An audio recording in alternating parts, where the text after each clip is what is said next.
Hello and welcome to the Graveyard Media Podcast, episode, what was it? 73. 73 for the week of January 7th, 2019. In your defense, that isn't like an easy one to do because they're both the exact same fucking number. I was ready for the date up until I didn't remember what episode we were on. Yeah, that makes sense. And then I was like, shit, I heard more than two numbers in the span of a minute. Now I can't remember any of them. And that's why I failed math. Yeah, same, fam. I also may have failed math partially because of the fact that I just went to the Discord call that we have up to look and check to see what all of our Discord people are doing, and it was obviously just the announcement that the podcast was starting, and I don't know why I didn't think that it wasn't. What does that have literally anything to do with math whatsoever? I'm not that smart. Anyway. Oh. All right. So, we're going to talk about games and movies we've checked out, mostly movies because it's still been like holiday season, so we're still have no time. And then I just got up on a bunch of shit. Then we're going to talk about games and movie news after that. Yeah, Okay. which there's a lot of, and we need to catch up on that. I don't I'd think like there's to a take a lot. moment. There's some, but To point out my nice new background, Yeah, it's my nice and new. my whole shit, everything around, and I literally did it like 30 minutes ago, so I'm not even used to my computer setup, so you'll have to bear with me if I get distracted by anything. I think it looks better. Yeah. I think so too. I'm really I happy with like it. Alrighty. All right. So, Thel, start. Oh, okay, Yeah, yeah, all right. you It's just all right. Oh, wait, I fuck. forgot to introduce people. I'm your host, Saine Grey. With me is Dalsson. What? Oh, hello. I guess I'm here. Dalsson and Yeah, Thel. there we go. I mean, I'm on the ball now. I'm ready to go. You sort of jump-started me there with Thel Start. Go, I mean, go. It's like I was like laying on the bleachers, and then suddenly everyone was like, "Oh, go!" What the fuck? I don't know what to fucking do. All right. Where the fuck do I start? Shit. Fuck it. I'll just start chronologically with like movies and shit because I'm gonna get to the TV series because me and Dalsson both saw those. I think you saw this one too and didn't get to talk about it. Aquaman Oh, yeah. is the movie that I saw. I don't. It was okay. Yeah. I mean, yeah. was- That's. It was the second best DC movie following Wonder Woman, but it's still not great, but Yeah. that's because most of those were really bad. Yeah. While I was watching it, I was thinking a lot of like. I swear to, it might have been off the podcast, but me and Saine, I don't want to say talk about. I want to say he mentioned at one point the what was it? It was like the Prince of Persia movie. It Oh, yeah. reminded me a little bit of that because it had like that same sort of story structure as all of the fantasy adventure movies following the Lord of the Rings in the 2000s. I was getting big vibes. They made a from, Prince of Persia movie. Oh yeah, It was pretty good. It was actually one of the best video game movies by being not bad and instead being mediocre. Yeah. I see. It reminded me a lot of the fucking Clash of the Titans movies.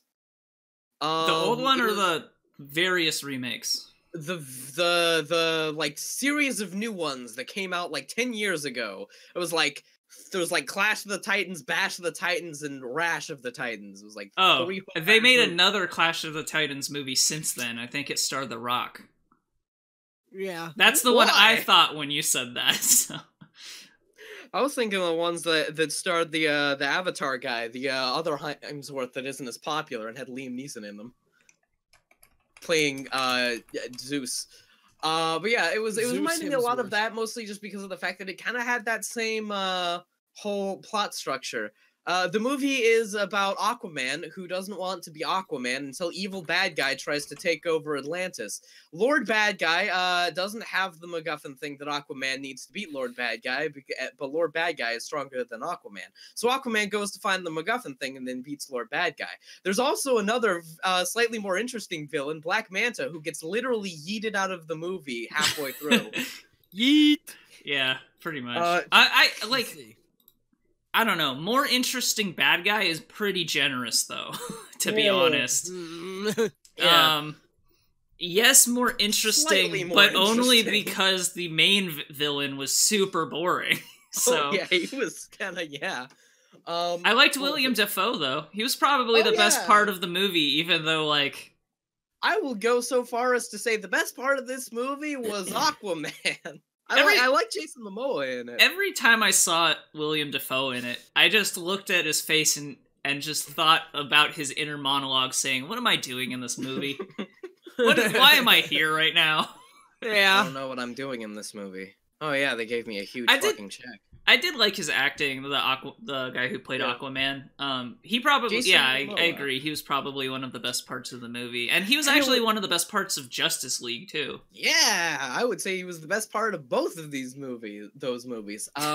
Like Well- it was really funny. Well, the because, like, titular character should be the best part of an Aquaman movie, but Oh, and I'm super happy it was. It was really weird because it's like the movie jumps in. This is a Jason Wan movie, and I'm not expecting, like when it comes to dialogue, I'm not expecting a lot.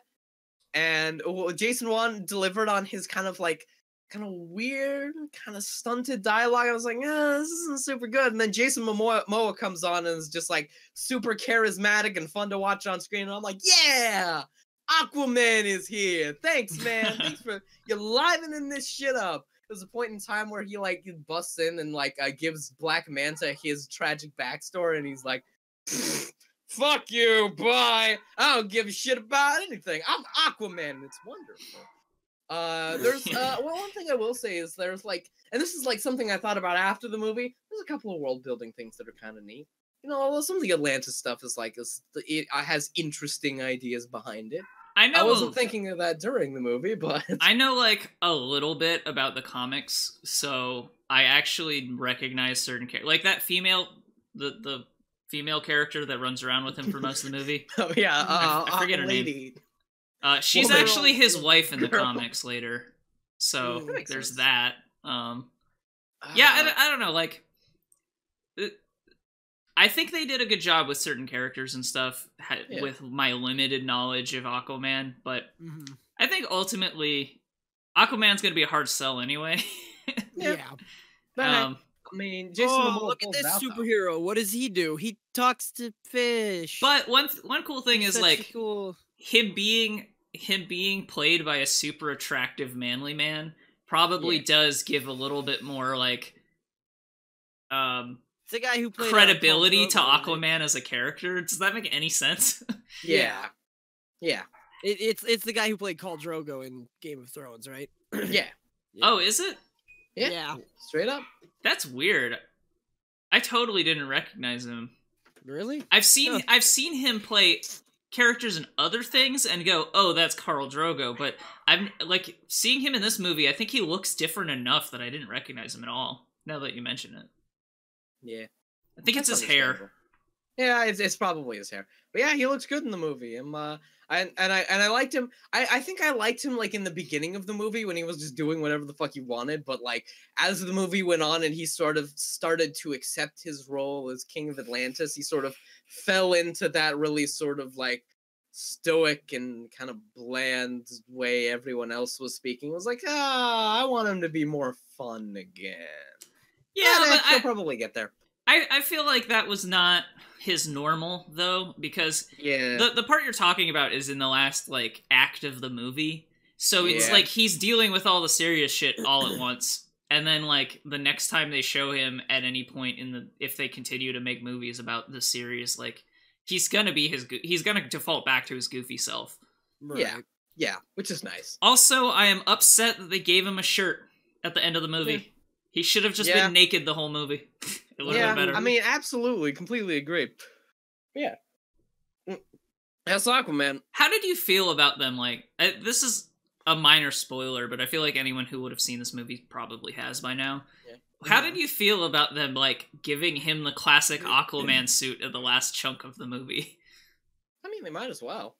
I feel, like I said, I just prefer him to not have a shirt, but it seemed, Oh, yeah. it looked really cheesy to me.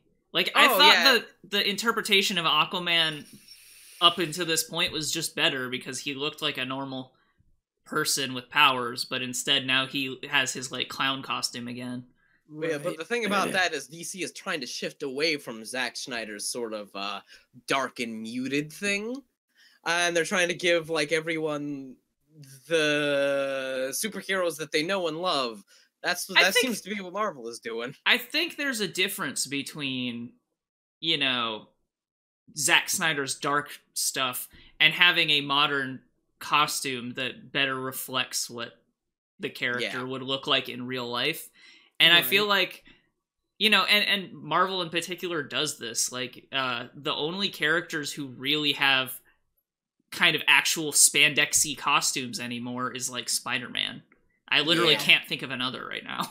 Yeah, the rest even of them Captain are all America, they give him the suit with like wings on the ears, and he complains about it in that movie. And then they never do it again. So, but even then, with the spandexy costumes, like the ones that were spandexy, they kind of made them more armored instead. Yeah, they made it like Kevlar. Right. Yeah. Well, and that makes sense. But I mean, like in particular, Captain America had like a dumb hat, but but except only in Avengers, the first Avengers movie. So I don't know, like I don't think he had it in the first. I think it was in the first Avenger, Captain America. Well, no, there was that, but that was meant to be a parody. I mean, like the actual time they gave him armor that was supposed to look like a modern costume. He had like Avengers was the only one where he had like that hat thing going on. Right. Every other one he's been in like armored suits of some kind. And I don't know, like characters like Winter Soldier, which on paper could look really dumb. Or Thor or Loki. They could on paper look super dumb, but even Loki with his dumb hat doesn't look that out of place, you know? Yeah. Whereas I feel like Aquaman's orange and green suit just looks weird. Yeah. So yeah, and especially like in contrast to all of the rest of the, I suppose, everything else. Like I like how modernized the entirety of Atlantis looks. That it did kind of look a little bit weird. Whereas, or even if you compare it to the other Justice League members, like the person with the kitschiest costume is probably Wonder Woman. Yeah. And hers still looks like armor. So yeah. I don't know. Well, maybe Flash to an extent, but even then, like that looks like a leather suit. So I don't know. Yeah. But yeah, I still feel like as far as like the iconic look for Aquaman for this movie is still just Jason Momoa with his shirt off, as it should be. Yeah. I just hope that they not necessarily because that represents Aquaman, but because it represents Jason Momoa with his shirt off. Exactly. Yes. I just hope that they stick with that in the future instead of like bringing him back with this dumb costume. Yeah. If they decide to do more, I mean, Aquaman did pretty well, but pretty much the rest of their movies have been sort of trash. So I don't know. I thought that they were going to reboot the series, and then they came out with Aquaman. So now I don't know where they're at. I know that. I guess Batman's done, right? Because what's his face isn't coming back. Yeah. Unless they recast Ben Affleck. What they said is that they were going to be shooting a new Batman movie. Like they're looking for casting this year. So I think there's like straight up recasting Ben Affleck, and there's like 2 Joker movies currently. Yeah, I think there's 2 different. Yeah, I think there's 2 different Joker movies in the works, and like a Birds of Prey movie in the works, and like a Harley Quinn movie, I think, in the works. Jesus. I think the Harley Quinn thing is going to be a streaming thing. Why are they really streaming? Yeah. Okay, well, so I don't know. Like, there's at one point they did say we're gonna stop making cinematic universe stuff and just try to make good movies. So maybe they'll be better, but I don't know. What they were saying there was that our next move forward for our cinematic universe stuff is we're going to try to make good movies. Why? How could they not have thought of that in the first fucking place? Because they're dumb. They were trying really hard to catch up. So yeah, I'm actually going to sort of explain that. I'm going to talk about that a little bit during the news because there's something that goes over specifically that. And the Hollywood, it's essentially the answer is that's just what the Hollywood system do. Yeah, and Hollywood system think make money. Good doesn't matter. Make money. You know, and Yeah. if you actually hired good writers, then you would probably make more money. But Yeah. although you say that, but Aquaman's like been first at the box office for a few weeks now, so Yeah. That Spider-Man's still in it though. Good. yeah, it's never hit one, but it's been coasting. Yeah. I think word of mouth is good on it, but like Yeah. somehow it doesn't have the mass appeal as a normal like Marvel movie. Yeah. I mean, it's sort of that's the thing. One of the big things is like it's a Spider-Man movie, right? But it's like a Spider-Man movie with like Miles Morales and some weird other Spider-Man, and that could probably turn some people off. But Like, I was dead ass talking about some YouTube comments. But I don't know. I feel like the only people, the kind of people who would decide not to see it because it's an animated film or something, wouldn't be the kind of people who knew that the main character was Miles Morales. No. So- What I mean is like not necessarily like they wouldn't see it because it's an animated movie, but like just because of the fact, not that it's because it's Miles Morales and they don't like Miles Morales as a character, but because it's not Peter Parker and I don't know who the fuck this guy is, even if Peter Parker does show up. This isn't this But Spider-Man. I saw Spider-Man and I don't know who this man but is. I think that gives too much. Like it makes you expect. I think you're expecting too much knowledge from people who aren't paying that much attention. When we're talking about mass appeal box office people, we're not talking about people who know literally anything about Spider-Man. Oh no, So- that's what I'm saying. What I'm saying is like they saw the trailer and he was like, I'm Miles Morales and I'm Spider-Man. What's that? What's this? I don't know what that is. That I don't know about whom? I saw the other Spider-Man. I don't know if this is the other Spider-Man. I don't know. Yeah. I don't think people are making like decisions like that. Right. You know. But yeah. But maybe I don't know. I could be wrong. I guess. You dead ass might be right. They might just look at this and think, oh, this is a kids movie because it's animated. Yeah, I think that's like a big part of it. Yeah. That's how it always goes, you know. But hey, and as again, as we're going to be talking about with one of the news stories, that might be coming to an end. How much did it make compared to Homecoming? I wonder. That's a very good question. Although I guess like timing matters a lot. Why don't we move on to here? How about I talk about Bumblebee while you look that up? Okay. All right. How the fuck am I gonna look it up? The Okay. keyboard's way the fuck over here. So what about Give me a Bumblebee? sec. Bumblebee. Was it any good at all? Yes. I hear it's the best Transformers movie, but that doesn't mean it's good. It just means it's less worse. It is the best Transformers movie. Not in a small part by the fact that Shia LaBeouf is not in it. Thank God. Well, he wasn't in the last one either. Last two. Or were there two ones with the fucking dude? Well, I don't actually remember. there were two, but the main lead was played by two different people, but neither of them were Shia LaBeouf, I think. Yeah. Okay. And I don't think it was the acting that was like the problem in those movies. At that point, it was the writing because it was still part of like the Michael Bay Transformer universe movies. Yeah, It was like the sixth sequel or something, so that's why that movie was kind of long in the tooth there. This movie seems like a. So this movie was sort of a. It's interesting because it's sort of a prequel to some of the original ones. But it's hard to tell if it's going to be a soft reboot or not. Because, Oh boy. well, I would say, oh boy, the other ones were, like, probably needed to be rebooted. Right, yeah. And I don't hate the idea of more Transformer movies, it's just that the ones that we have had by Michael Bay have not been that great. Yeah.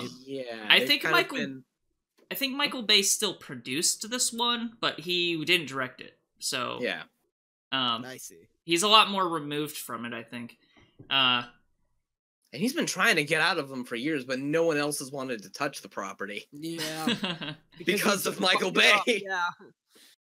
And the guy who did direct it was Travis Knight, his previous directorial debut was Kubo and the Two Strings. He's the guy who set up Laika. Yeah, it was really good. The Nike Prince. Yeah, the Nike Prince. Huh. The Interesting. the character who is, or the main lead who is not Bumblebee was that woman. I don't remember her name. She was pretty good in it. She, like, the problem with a lot of these Transformer movies is they should just make them about the Transformers. Seriously. Like, at some point they need to just like stop with the humans, and I get why they do it, because basically every form of Transformers except for the original movie and like the Beast Wars series have always had human characters to humanize the robots. Even though the robots can talk and have personalities and stuff, it doesn't matter, because for some reason people want to look at a human face. So there's always been this thing where they have to have humans and Transformers stuff just because. So I get why they do it, but at a certain point, like, I think when it comes to big blockbuster movies like this, I think people are kind of ready to get away from that.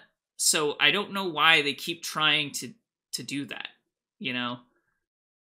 Maybe it's because, like, the whole robots in disguise, we have to have some weird reason for robots to be on planet Earth or something, but yeah, I don't know. Disguise at all.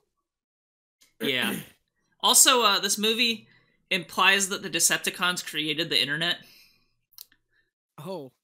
Okay, fair enough. What? I mean, there have been some crazy implications in movies these days. I think that Predator still wins. What was the implication Yeah, of what Predator?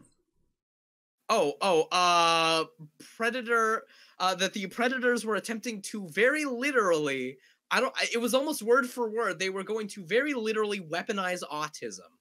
What? Okay, we need to move away from that subject. Yeah. But yeah, I don't know, like,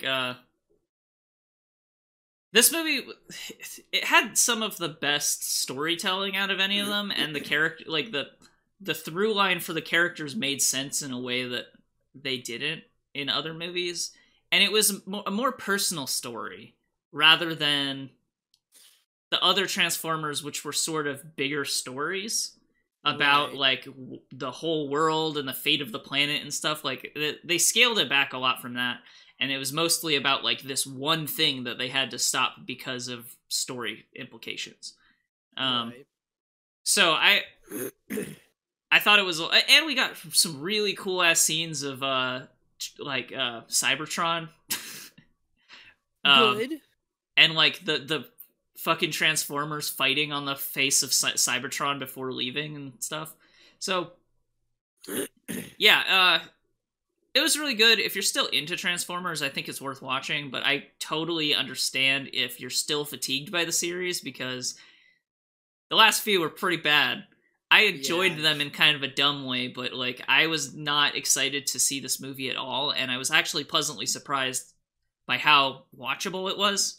But even then, like, I'm kind of past Transformers, which is saying something, because I used to really love Transformers as a kid, and these movies have sort of ruined it for me. So yeah, I think a lot of people feel that same way. Yeah, Transformers were probably one of my favorite toys as a kid. So right. Why don't we move on? Okay. Okay. So the next thing that I saw in my fucking big ass catch up was a movie that I'd been looking forward to called The Sisters Brothers. It was a movie about two wild West men. One is played by Joaquin Phoenix, and the other one is played by John C. Reilly. They're both hitmen. And, oh yeah, this is another John C. Reilly in a serious role, and I always love those. They're both hitmen, and it's there's John C. Reilly plays the older brother who wants to get out of the hitman game, and Joaquin Phoenix plays the younger brother who wants to, just continue doing it because he doesn't feel like he's that really good at anything else. Right. They're hunting down this guy who has created this chemical that you can just pour in the water and it'll make the gold light up. That sounds pretty useful. Yeah. They're hunting him down for the chemical and the chemical formula for a guy called the Colonel. You need to do that, and they also had to run into and run around. What's his name? The fucking. What I don't remember the actor's name, but another hitman who joins up with the guy who's working on the thing rather than trying to kill him. It is a wonderful story of morals in the Wild West that I saw fucking 3 weeks ago. Didn't it come out like last year? It came out in the middle of this year. Really? Well, no, it didn't. Or in the middle of last okay, last year, and I saw it. Yeah, I feel like we've year. talked about this before. I think I've talked about like the idea that the movie existed, but I haven't talked about the movie. It's like I haven't seen it. Did I what? Did you see it, Saine? No, I don't even know. I don't even know what this movie is. Bad Times at the El Royale, really? No. We're talking about the Sister Brothers. Sisters Brothers. This is a completely different movie. Okay. I did see Bad Times at the El Royale, and I'm going to talk about it next. But my bad. I totally thought we were moving on to that one. Yeah. But yeah. It is a very, very good movie. It wonderfully explores the hell out of its main characters. It's a very, very depressing story about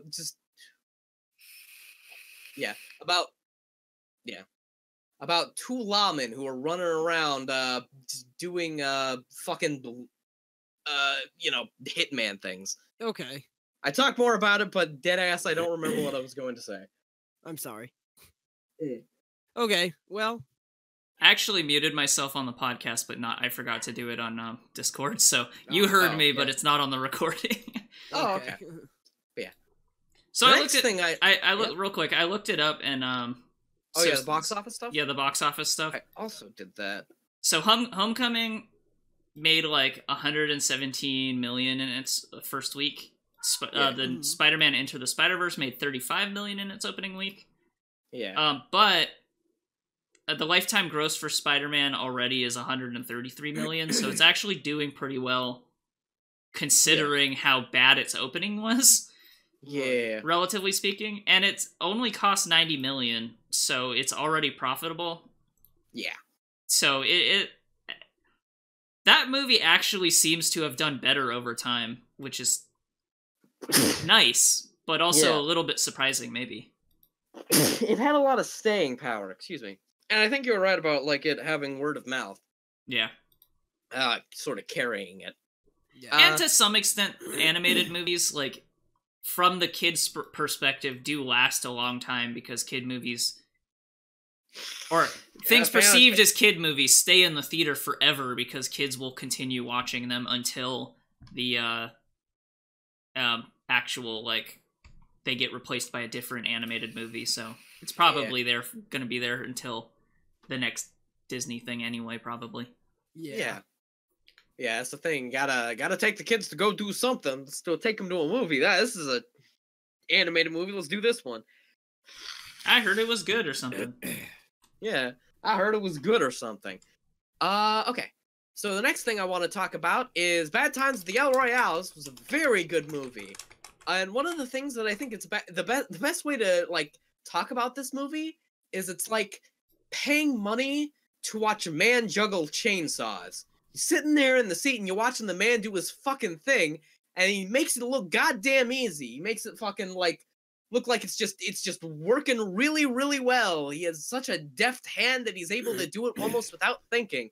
And then you leave the movie and you think, if someone else was doing this, it would have been a fucking mess on our hands. Like, that's what we would have seen. It's like he was doing it so well, it made it look like you could do it if you tried, but then, like, after the movie, you think for a second, go, wait, there's no way in hell I could have done that. Yeah. One of the specific things that I want to point out, there were, like, 2 specific plot points and a couple of other things sprinkled out that it's like, if another director or writer was doing this, that would have been fucking the dumbest shit I've ever seen. But because of the fact that it was sort of, built up little by little, and also, like, how the movie was structured, it worked really, really well in this movie. The first one is, there is a character in the movie who dies really early on, and his death has an impact in that he died, even though there's, like, all of this sort of, like, pseudo back plot to what he was doing that never comes up again. And in another movie, I think that, well, that's kind of stupid. But I didn't in this movie, because it kind of wasn't, because a lot of the stuff he was doing, in the end, it just fucking didn't matter. And yeah, the climax... what was good about that particular thing, I know exactly what you're talking about. And it's like, even though he was there for his own reasons, doing something mostly unrelated to everyone else, the fact that he died influences the rest of the movie. So it doesn't matter that his plot was dropped, because him dying was the plot point that mattered, not this other shit. It wasn't like the stuff that he was doing and that like, and then he died that mattered. It was just the fact that he died that was the thing that essentially got everyone together for the big climax. And another thing, and it wasn't that nothing. And it wasn't that his plot was completely dropped, because the other there was another character who was sort of connected to that same plot line. Yeah. But it just mattered a little bit less in the grand scheme of what was happening. Yeah. Right. Another thing was how the conflict at the very end of the climax is resolved. In another movie, I would have sat there and thought, wow, this is some ass pull bullshit, but I didn't think that in this movie. I was thinking, wow, this is some good shit. It would have been the biggest fucking Deus Ex Machina ever. Oh yeah, if it wasn't for how the movie was structured. Yeah, that was exactly the way that I was going to use it. It was kind of it was a big Deus Ex Machina, but the thing is, the way that this character was structured as well is like, this man is good at one thing. We've kind of seen him as a useless asshole, but he sure is good at one particular thing that is sort of hinted at, never really explicitly, but sort of hinted at, that there's something going on with this character. And man, the moment where they reveal his backstory, like when they do the title card that's like about to talk about his backstory, I was like, oh shit, here we go. Yeah, it was that wonderful thing. It was the final reveal of a mystery in a series of mysteries. But yeah, and there was another thing about the guy dying. Like, he died really early on in the movie, but in the grand scheme of the plot, he died in the last half or last third of the actual plot, but how the plot is structured with like showing their backstories, cutting constantly in between them, doing that whole Quentin Tarantino thing. Yeah. It was really early in the movie, but again, it wasn't early in the plot. Yeah, it was like, chronologically it happened sort of at the midway point of the movie, but in the actual runtime chronology or whatever, it happened the first 20 minutes or something. So it was a very good movie. And it's not like this man made mistakes and fixed it. It's like, this was all planned out. This man has a very deft hand. He was juggling chainsaws from the beginning. He went on stage, he knew he was juggling chainsaws. He's done this a million times before. He knows what he's fucking doing. This is not new to him. He feels very confident in his deft hand. And if someone else was doing it, it wouldn't have worked. But it worked really, really well. Also, of course, all of the acting was good, because all of the actors were really good. I think literally the only person who could have done it would be Tarantino, but even then, this movie was better than some Tarantino movies trying to do the same thing. So you were talking about Reservoir Dogs when you thought. I was thinking about his most recent movie, Hateful Eight, mostly because essentially they have the same type of climax. Yeah, but they do the story vignettes more similar to Reservoir Dogs. Yeah. So that's why I was thinking about Reservoir Dogs. Yeah, and they, instead of I think Hateful Eight did one story vignette at the very end, and I remember that because Quentin Tarantino himself is the narrator. I just hear his voice. I'm like, oh, there he is. There's the director of that. That's him. It's easily the best Tarantino movie not done by Tarantino, though. Oh yeah, absolutely. There are a lot of Tarantino movies that were not done by Tarantino, and this is the most sort of in line with him. A lot of there were specific things. A point where Jeff Bridges' character and the other lady are sitting down and they're having a conversation, and he's sort of going over how he's he's kind of dealing with dementia and stuff. And it's this long conversation. It's this is is like some good Tarantino shit. This man knows exactly what makes Tarantino movies good, and he is using that. Because like a problem with a lot of the Tarantino movies that like that other people make that are trying to be Tarantino movies is they look at it like the reason that Tarantino is good is because he has really impactful action, so we should fill our movies with action, make them big action movies. It's like, that's not really it, is it though? He has like a lot of gore and a lot of action and goes fucking crazy when the action happens.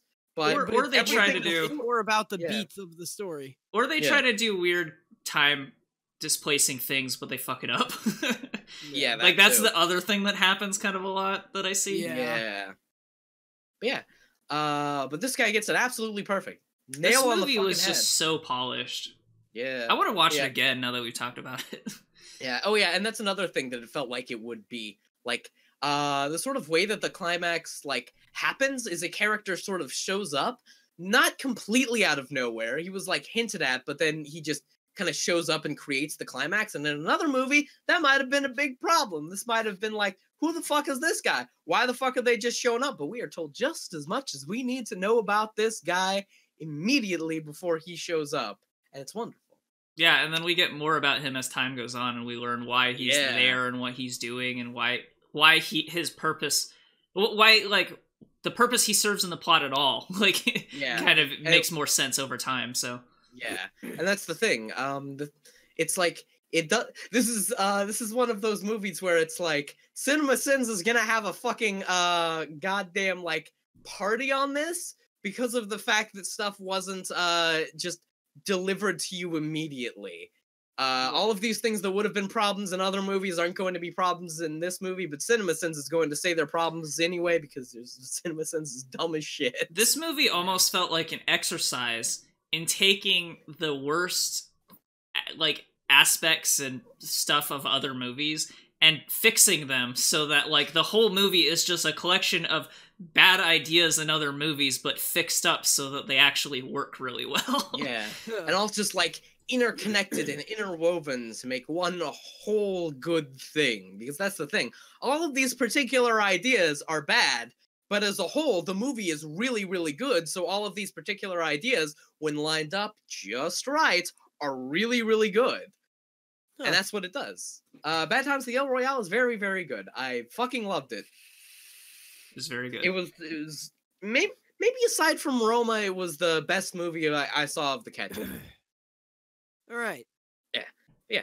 Now we're going to talk about TV series, and unfortunately, Dalsson, we're going to have to take the back seat to the one you want to talk about because we haven't talked about The Good Place.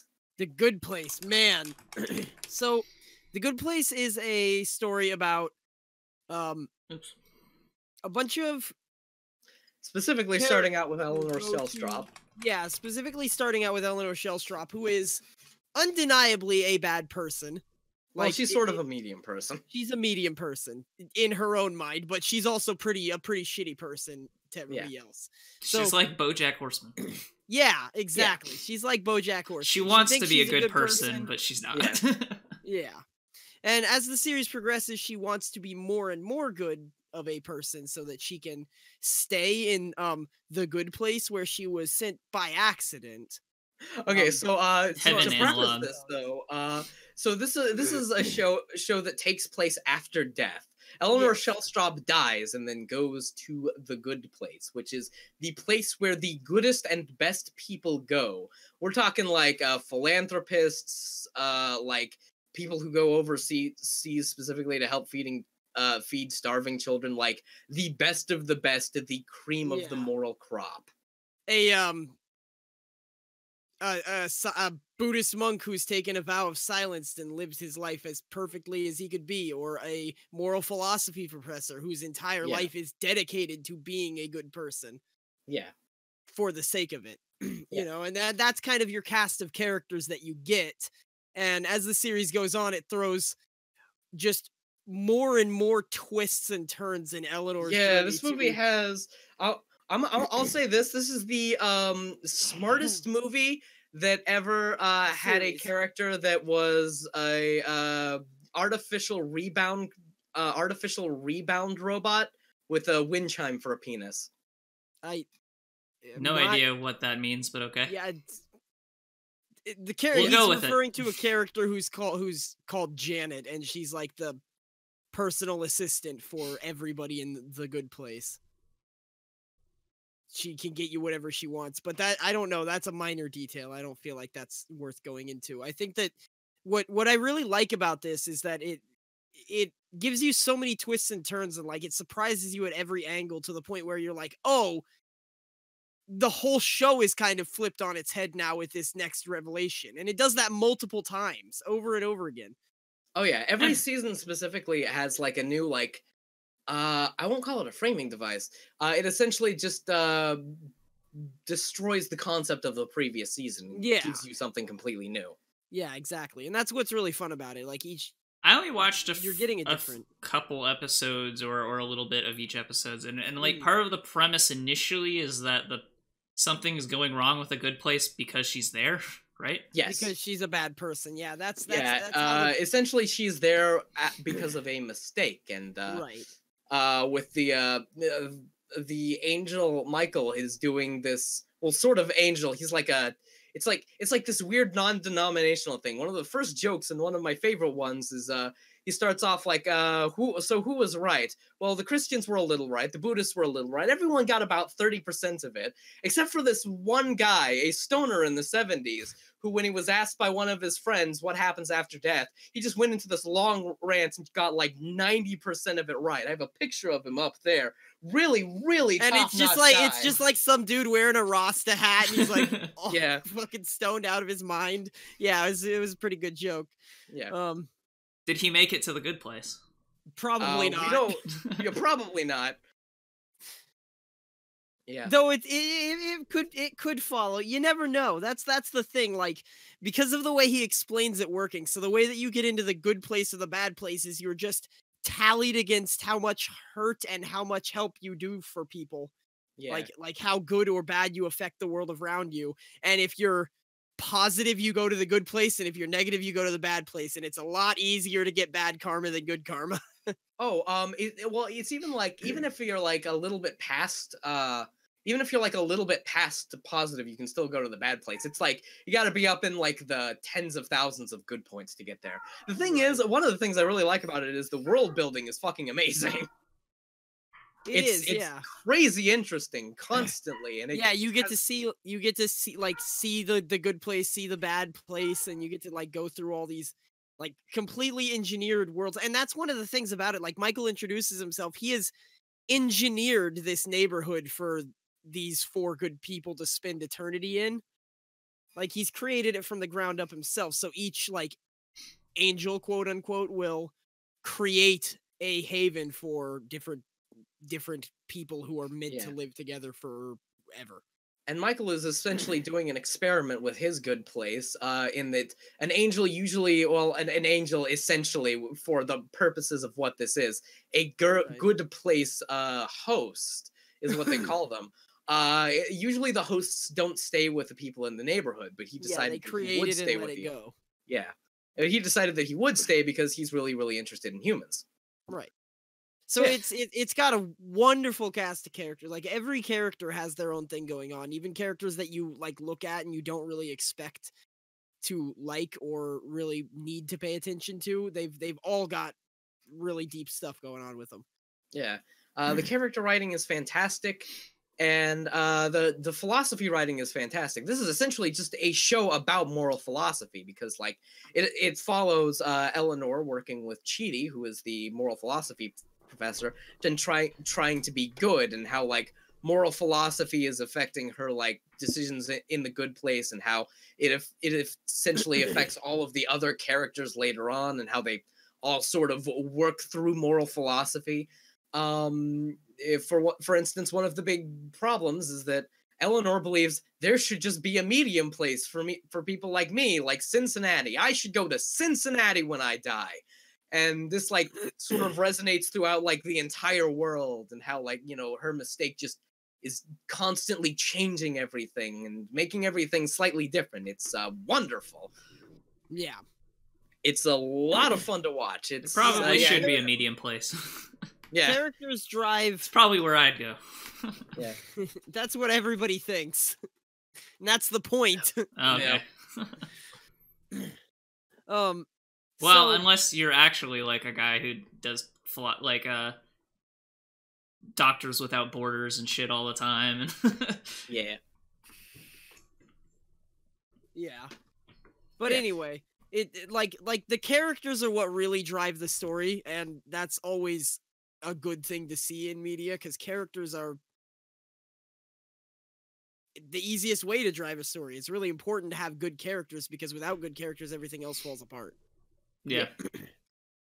Yeah. All right. And Oh, yeah, it's a very smart show, but it's surprisingly light. It's created by the same guy who did Parks and Rec and Brooklyn Nine-Nine. Oh, I didn't know that. I didn't know that.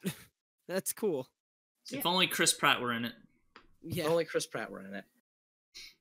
All right, so why don't we move on to the next one? Okie dokie. Okay. The next one is the one that Dalsson does want to talk about. We saw a series of unfortunate events. We watched boy. through the whole series of we unfortunate rewatched events in entire set preparation of for the series. thing. Now, the first thing that I want to point out that I really got to appreciate about the series, like going through it again, is how perfect the like lighting and set design like really sets the atmosphere. Everything is always cloaked in shades of blue and gray, just to make the entire tone of the show more depressing, right? Like no matter, even during like triumph moments for the Baudelaires, like everything is still set in blues and grays. It looks like almost like a spooky forest backdrop, even when they're in the middle of a school. Yeah. And that's the thing. That's why I constantly bring up the person who is running the showrunner. Fucking what's his name? It was the same guy that did the Addams Family, because it has that same sort of aesthetic and feel, which is perfect for the show. Right. Yeah. Something that you pointed out constantly, Thel, when we were going through the third season, is the way that compared to the books, they really pump up like a lot of the side characters, like Olaf's acting troupe, all get their own kind of moments in the spotlight, especially the hook-handed man. Oh yeah, the hook-handed man was the best character on the show. Now, if you've read the book, you'll know how it ends, like very ambiguously. You don't know if good things happen, but you can assume that bad things happen due to the fact that bad things always happen. I'm pretty sure the book that was the end was the book that was the same as the story that was the end, the episode that was the end though. No, the book was the same, but they wrapped up a lot more loose ends. So like without going into too much, the Baudelaires go off to some place and you don't know what happens to them in the books. But as compared to in the series, that was the man. In the series they wrap up a little bit more, and you can kind of infer very strongly that the Baudelaires like make it to the place they're going, and then they live happily ever after at the end. But it doesn't really say that, because it has to kind of keep the gothic tone of the series. Yeah. But it ends on a very happy note, which is, if you've read the books, it very intentionally doesn't end on a happy note. So I wonder where the kind of like creative difference was there. I wonder how closely they worked with the man whose pen name is Lemony Snicket. I don't know the author's real name. But yeah, as you draw closer to the end of the series, there's definitely some big differences from the book, and it's in a good way, because it ties all of the loose ends together rather than just trying to like tie them up and burn them off, you know? Right. And one of the particular loose ends that it did clear up is one of those things that sort of was I felt was sort of ambiguous for the point of it. Anyway, I want to talk about like the general overall view of the thing. Okay. We watched the whole series again. The reason we watched the whole series is, again, I've seen like the first season several times. I only saw the second season one time, and I hardly remember it. Mostly because of the exact reason that I stopped the books, is it really drags in the second season. Specifically, like the I think I stopped in like the middle of the fifth book, where it's just like sort of like it's a series of unfortunate events. The event being Count Olaf shows up. Like specifically the hospital episodes is not a lot happens in those, but the third season brings it right the fuck back around. The third season is probably the best season. It sort of finally moves away from that just repeating plot, this fucking like people have referred to it as this Kafka-esque loop of horrible things happening to these characters. And the third season essentially like has a specific plot that it moves forward. It feels like steps are being taken towards the end rather than just going around in a loop. You know what I'm saying? Right. There's a particular thing that's particularly deadly, and in the books that was never like expanded upon, but they seized that and tied it back to things like what's in the sugar bowl. We never learned that in the books. What is why is this place burned down? We never learned that. It just ties so many things back to previous elements in the story in a way that I feel like the books failed to do, and I really appreciate it for that. And Don't get me wrong, I liked the books. I thought they were good, but there's just so much left to imagine horribly going wrong, which is the point. I understand. Yeah. Yeah. It ties it up. It has a very satisfying conclusion. In the third season, when it sort of does have that loop, where it's just like Count Olaf comes and fucks up a specific place where they met new characters, it does a little bit of interesting things. Like it, for instance, introduces the Medusoid mycelium, a very deadly fungus. And it also sort of expands on, like we were saying, the hook-handed man's character. It does all of these really interesting things before it gets to, like, the last episode. And also, I now you keep saying that the second season really dragged its feet, and I agree it did, but excuse me. It was still important to the last few episodes. Like all of the cast of characters, like building that repertoire of characters that they know and know them was really important for like there was a court trial. That was really important for all of the characters to be there because they all had their different things to contribute. Like each and every experience the Baudelaires went through was brought up again. And without so much evidence, it wouldn't have really been as impactful, right? It's not like, they started that fire once. It's like, they have a history of arson.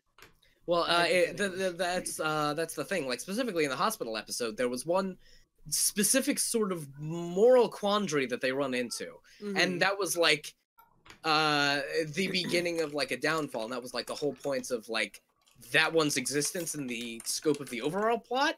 Is that they do this one thing, but unfortunately that one thing is kind of all that happens and is kind of the most interesting thing and how that relates to the story, but still it's like 2 hours of the hospital and that's like the only thing that the hospital exists for.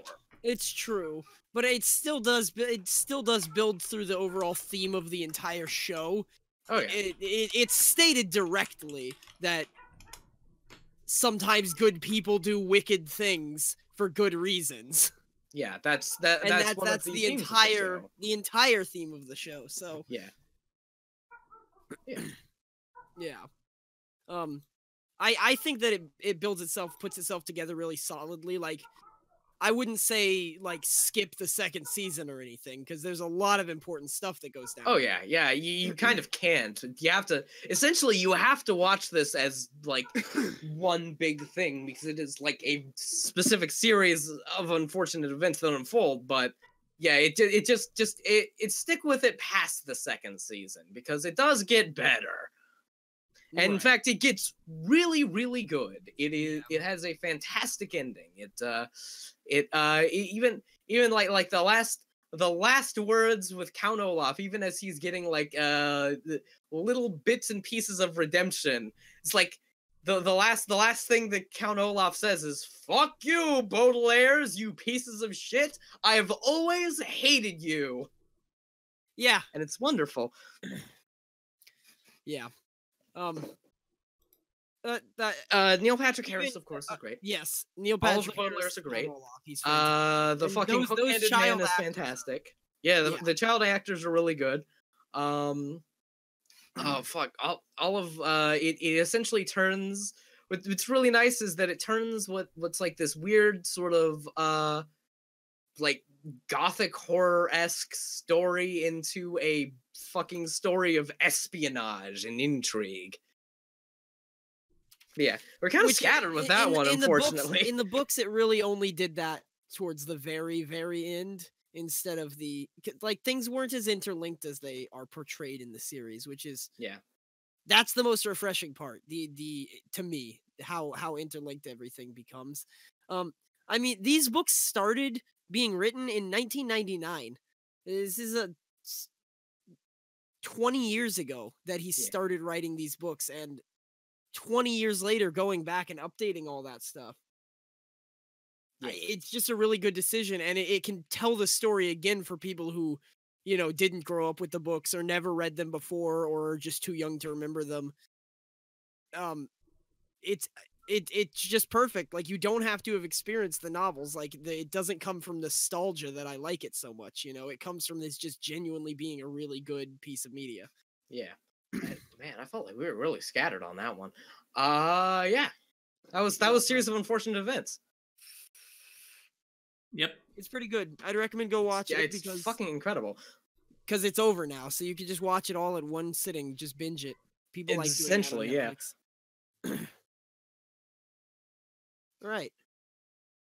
All right. What else have we got on the agenda here?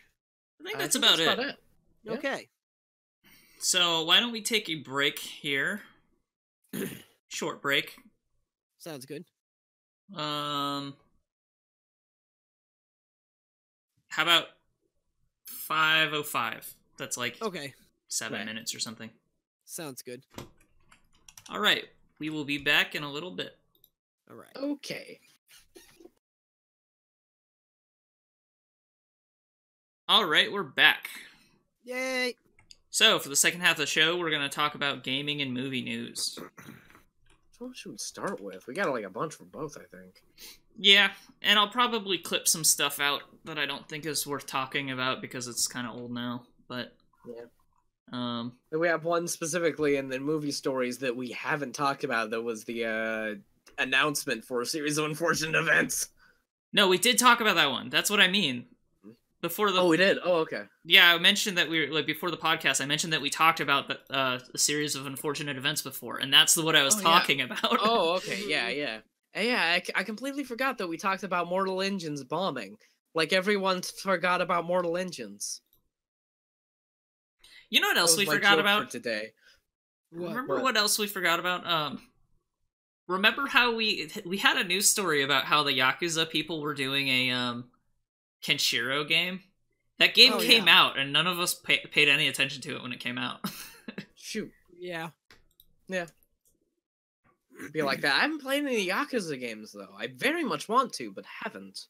Well, you could just start with the Kenshiro game, because it actually has nothing to do with Yakuza. It's a Kenshiro game, so... Yeah. So why don't we start with gaming news? Okay. Oops, I accidentally disabled the streaming mode on Discord. Oops. Hope that doesn't become a problem. So, Dalsson, this Jojo Bizarre Adventure thing. Fuck, dude, where is it? It says that Last Survivor announced for arcades. I'll post it up here for you. I literally can't even find it. I posted it in general for you. So I don't... Yeah, okay. So I just wanted to mention this because I thought it was fucking hilarious. So in Japan, they're making an arcade game based on JoJo's Bizarre Adventure, the anime, which there have been lots of JoJo's Bizarre Adventure fighting games before, right? That makes sense because that's what they do. They beat the shit out of each other with punch ghosts. But this is not a fighting game. This is a battle royale game where you get to play as your favorite JoJo's Bizarre Adventure character. In an arcade? In an arcade. That sounds hilarious. Yes. See, that's what I was saying. That's like the funniest thing I've ever heard. And they have screenshots of characters all the way up to part 5. So I'm betting that the reason that they've greenlit this is because the anime is so popular, not necessarily because of the manga, like fighting games have been greenlit for in the past. So, Yeah, I just thought it was funny is all. I wanted to say, like, how the fuck do you take an anime about dudes punching each other and turn it into a battle royale game?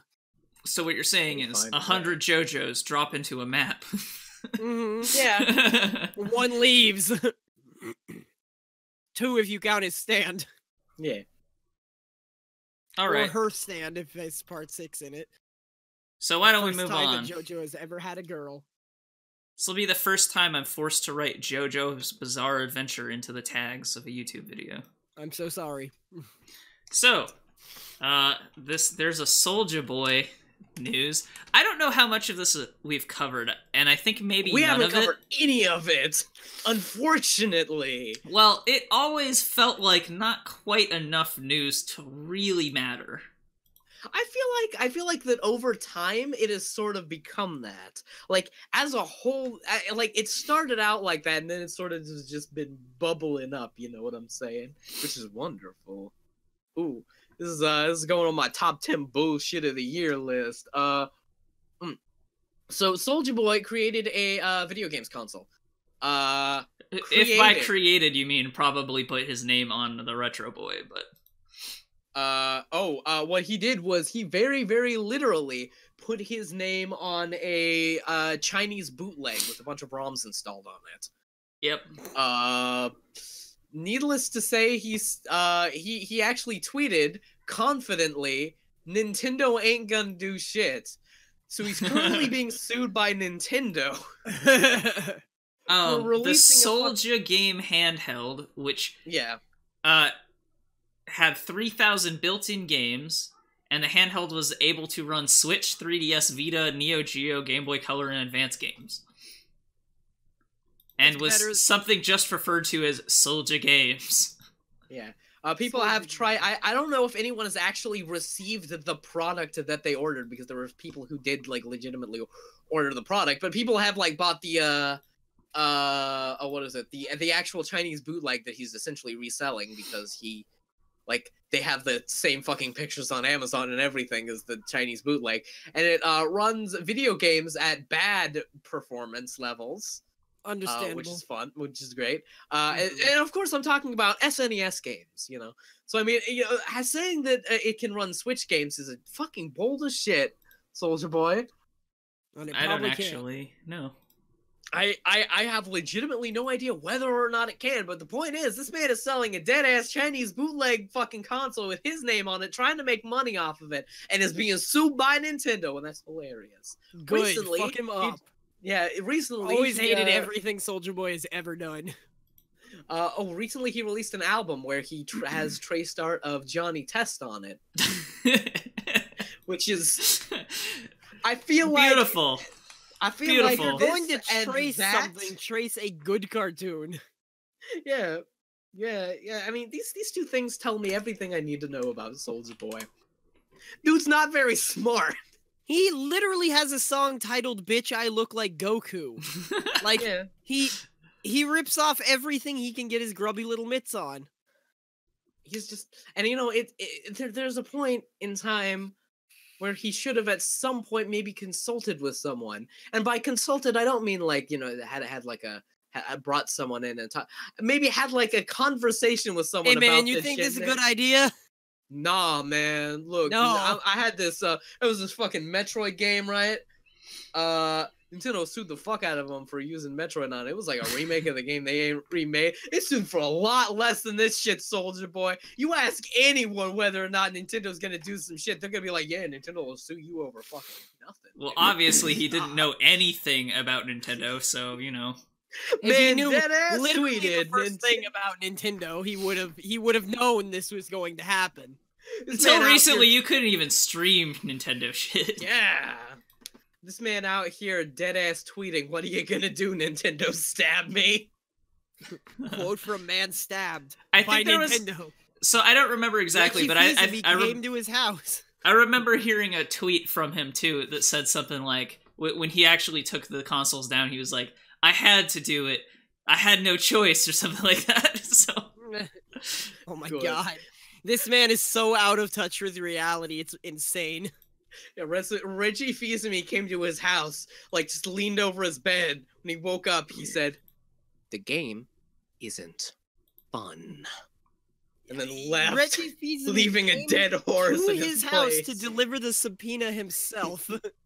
attached to a dead horse. Yeah, seriously.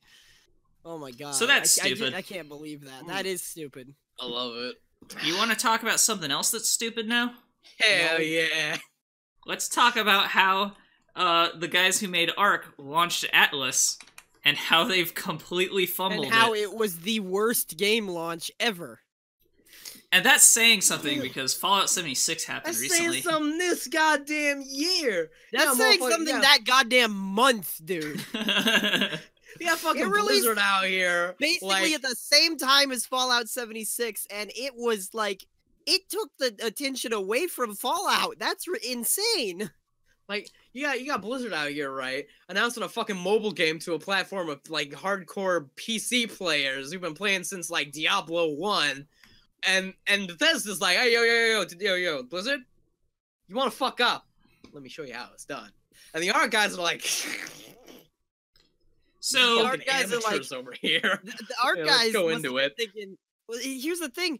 Blizzard and Bethesda are both huge companies bungling something. So how bad did this one game wonder company have to bungle it to get this much attention? okay, well, we'll People go couldn't into play it. for the first week. Is Go- Yeah. We'll go into it. Okay, so they announced the game and then said it's going to be launched in like a week because they announced it at the Game Awards and it was going to be like out next week or something.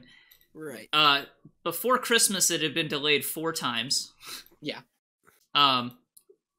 Eventually they finally got it out for like press only. After delaying that like twice. They had a live stream where they had a countdown timer. It hit 0. They didn't say anything for about 45 minutes. Then eventually, someone came forward to say, "Yeah, it's being delayed again." Mhm. At this The point, client was available for launch. Yeah, but only you can only play it if you had but a the press servers pass. were not. Yeah. Yeah.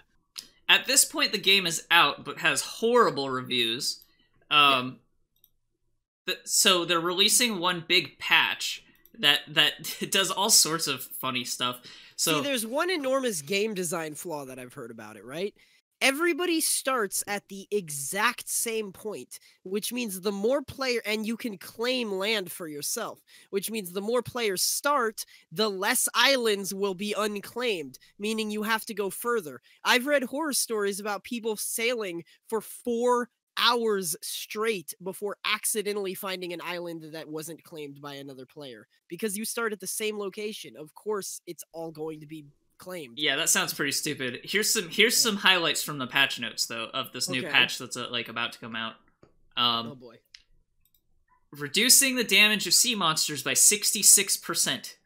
Oh my god. Players no longer being able to die from exhaustion.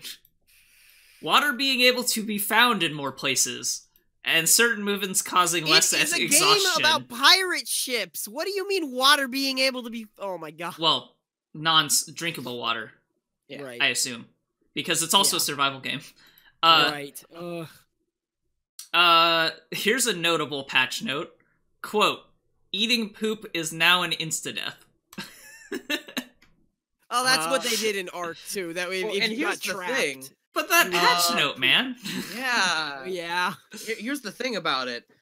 Another thing that, well, because of the fact that a lot of people couldn't log on, they could install the client but only get to the menu, not actually the servers. One of the things that they did is they found a very secret menu down in the settings option that launched Ark. This game is a direct reskin of Ark. In fact, you can play Ark within this game because all of the files for Ark are in this game. It is in no way a direct reskin of Ark. What? No, it absolutely 100% is. It has 1200% is. There's an ocean. What do you Yeah. mean? It You mean it's a new map for Ark? essentially, yeah, it's essentially the exact same game. It's just layered on top of Ark. You can play Ark within the game if you get to the secret menu.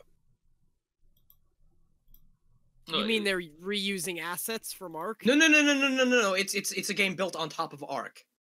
They used the same engine from Ark and built this game with it. This is a new Arc map, essentially. It's a giant Arc mod. I mean, I don't think that's that big of a deal. It's bad that you can open a development menu and just go into Arc itself.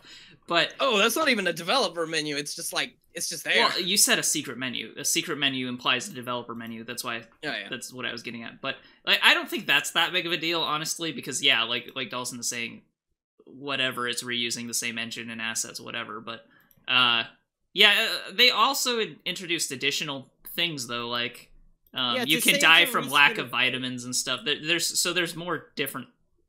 There's lots of different things. It's just the framework is the same game, but. Yeah, to say it's a reskin of Ark implies that it's a game where you try to survive as a caveman by taming dinosaurs on land, and it's nothing like that. Yeah, it's but with like different graphics or something. It doesn't have the same gameplay. But anyway, it's got the same survival stuff and everything. Sure, but well, no, it has different survival stuff actually, like vitamins and stuff. Like you can get scurvy and things now. Which is not a thing you could get before. Yeah, I'm not like. Yes, it's essentially it's very similar to Ark, and it uses Ark's thing, but like it's about sailing. It's a different thing still. It's not the same game, but with different graphics, you know. But whatever, like that. I was interested in checking out this game, not because I love survival games or Ark or any of that stuff, but because it is a pirate game, and I am still sad after Sea of Thieves, so I wanted something, but this does not look like a good alternative, so... No, this is definitely... I would rather just play Sea of Thieves instead. I know, and that's saying something, man. Yeah, that's really saying something. None of us, like, really liked Sea of Thieves in the long run. We liked it for a week. In the short term, but... Then it was like, okay, well, this is boring now. I'm interested in going back to it, but I don't know. They have a lot more content, supposedly, now, so... Yeah, but I don't know that they solved some of the key issues, like progression and stuff, so I don't know. Right. I'm willing to try it again, but probably not right now, not soon, so... Yeah, for sure. So, we have kind of a complicated story that has to do with Blizzard. So why don't we move on to that? Okay. There's a couple different parts to it, so we're gonna try to talk about all the Blizzard stuff at once. Okie dokie. Yeah. So I'm just I think we should like sort of preface this with, you probably heard about Diablo Immortal and how that was kind of a bungle. A new World of Warcraft expansion came out, and it's been generally panned as sort of not adding anything. This is the first one that I haven't even cared to play. Yeah. Which one? Legion. No, not Legion. Yeah. WoW. Battle for Azeroth. Yeah. Yeah. Well, I heard Battle for Azeroth was interesting, but it's apparently like really stripped down, and a lot of people don't like it. Really? Okay. Well, yeah. Especially after they talked up a lot of the changes they were doing, like they didn't really do much at all, in my opinion. I think it might have been one of those things that appealed to like lore nerds because it added a bunch of lore stuff, but it didn't actually add gameplay. That's probably what I was hearing. Yeah, that's probably it, honestly. And I'm interested in WoW's lore, but I'm not going to slog through lousy gameplay to get it, you know? Yeah. Well, why are you playing WoW at all? Damn. Because every other time they at least did something new. This time they didn't. Anyway, so it sounds like strategic decisions at Blizzard are now being driven by a finance group, rather than the actual like heads of the company. And connected to this is the chief financial officer is leaving Blizzard to move to Netflix. Yeah. So I don't know how connected these stories are, but they seem connected. Yeah. Right. Well, I'm just gonna read the direct quote from I'm referencing a specific article with this. A Blizzard employee who does not work with the finance part was talking about how the financial team is going into meetings, and they didn't used to do that, and how it seems to be very run by the quote-unquote Activision side. He says, over the course of the last year, Blizzard has been trying very actively to find creative ways to cut costs that won't draw negative press. That speech from Mirda about cutting costs, that was wasn't a one-time thing. We were told to cut costs on a monthly basis. Finance in general in Blizzard has been one of those invisible functions that are there but don't have a say. Now they're suddenly in meetings. Yeah. And I think that this is something that people have always worried about since Blizzard was bought by Activision. And you would think that... Yeah. You would think that, like, Activision should know that Blizzard makes a fuck ton of money, so maybe don't mess with it. Especially as Activision's properties have been losing money. It's like they milked the crap out of, like, Guitar Hero, for instance, and the Tony Hawk series too. Yeah. And you would think that that would be a clue to maybe not use that style of business practice, especially on something you want to be long-term stable like Blizzard. Right. But now hearing, and part of this is like speculation and rumor, but hearing that these people are going into the boardroom meetings to make strategic decisions is kind of a bad sign for Blizzard. Yeah. Yeah. And it kind of does explain a lot of these choices they made. Like, one of the specific things, I don't know if I actually linked this in like the business calls, but I did see an article a while ago that was specifically one of the heads for the Diablo Immortal team was quoted as saying, "We made it because China really wanted it." It was like a lot of people had speculated that this was specifically a game for the Chinese market, and he was essentially just saying, "Yeah, that's exactly what it is." Right, but I don't think that that's necessarily a bad thing in itself. It's just the way that they tried to announce it is bad. Like, they should have known that, like, make a mobile game for China, whatever. Like, that's money, sure. And maybe some people will play it here too. Like, that's not a bad decision on paper, but making that a keynote announcement at BlizzCon is a fucking moron move. Like, why would you think that that's gonna be atrocious. That's gonna play? Yeah.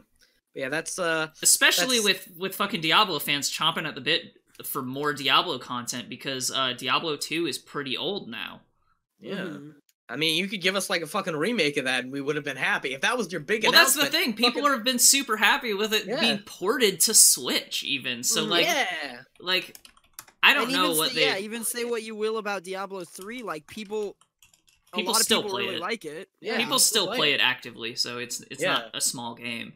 Yeah.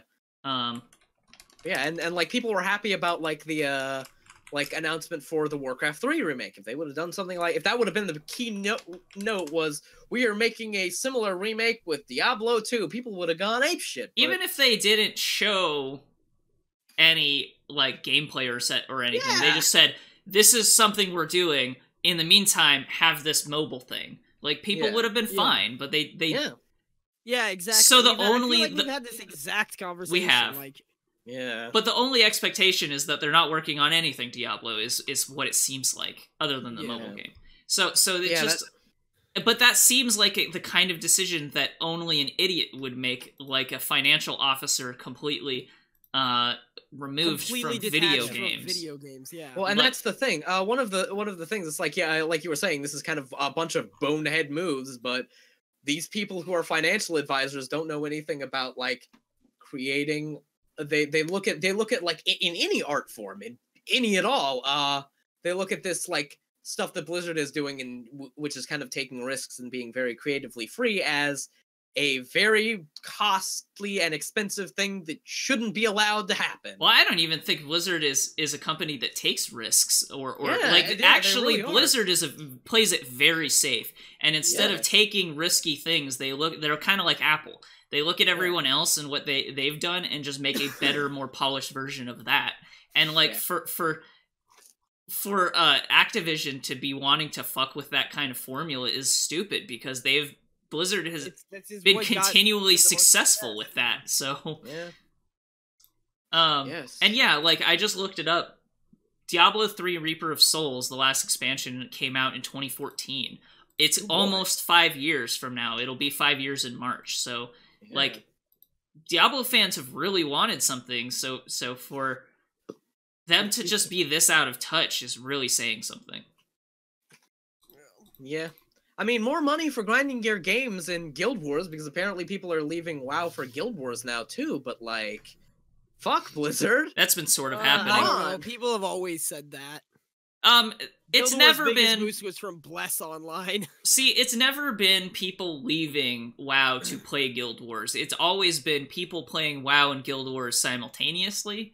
And so what's kind of happening is now people are leaving WoW, and there's enough of a user base of Guild Wars people who also play WoW that their friends have started to move over to Guild Wars, I think. So it's not a direct, they're leaving this for that. It's that Guild Wars is continuing to grow, and WoW is continuing to implode or reduce. So, yeah, unlike Path of Exile, which people are legitimately dead-ass leaving. Yeah, that one I think is a more direct transfer. People are directly leaving Diablo 3 for Path of Exile because basically they got slapped in the face with, we're not going to do anything with Diablo 3 anymore. The mobile game is the new Well, they're still releasing seasons, but the seasons change a lot less than it's less actively developed than Path of Exile. So it's every single set of 3 months, Path of Exile has a new league with like a completely new mechanic. A ridiculous amount of new content. So. Whereas the seasons in Diablo 3 will be like,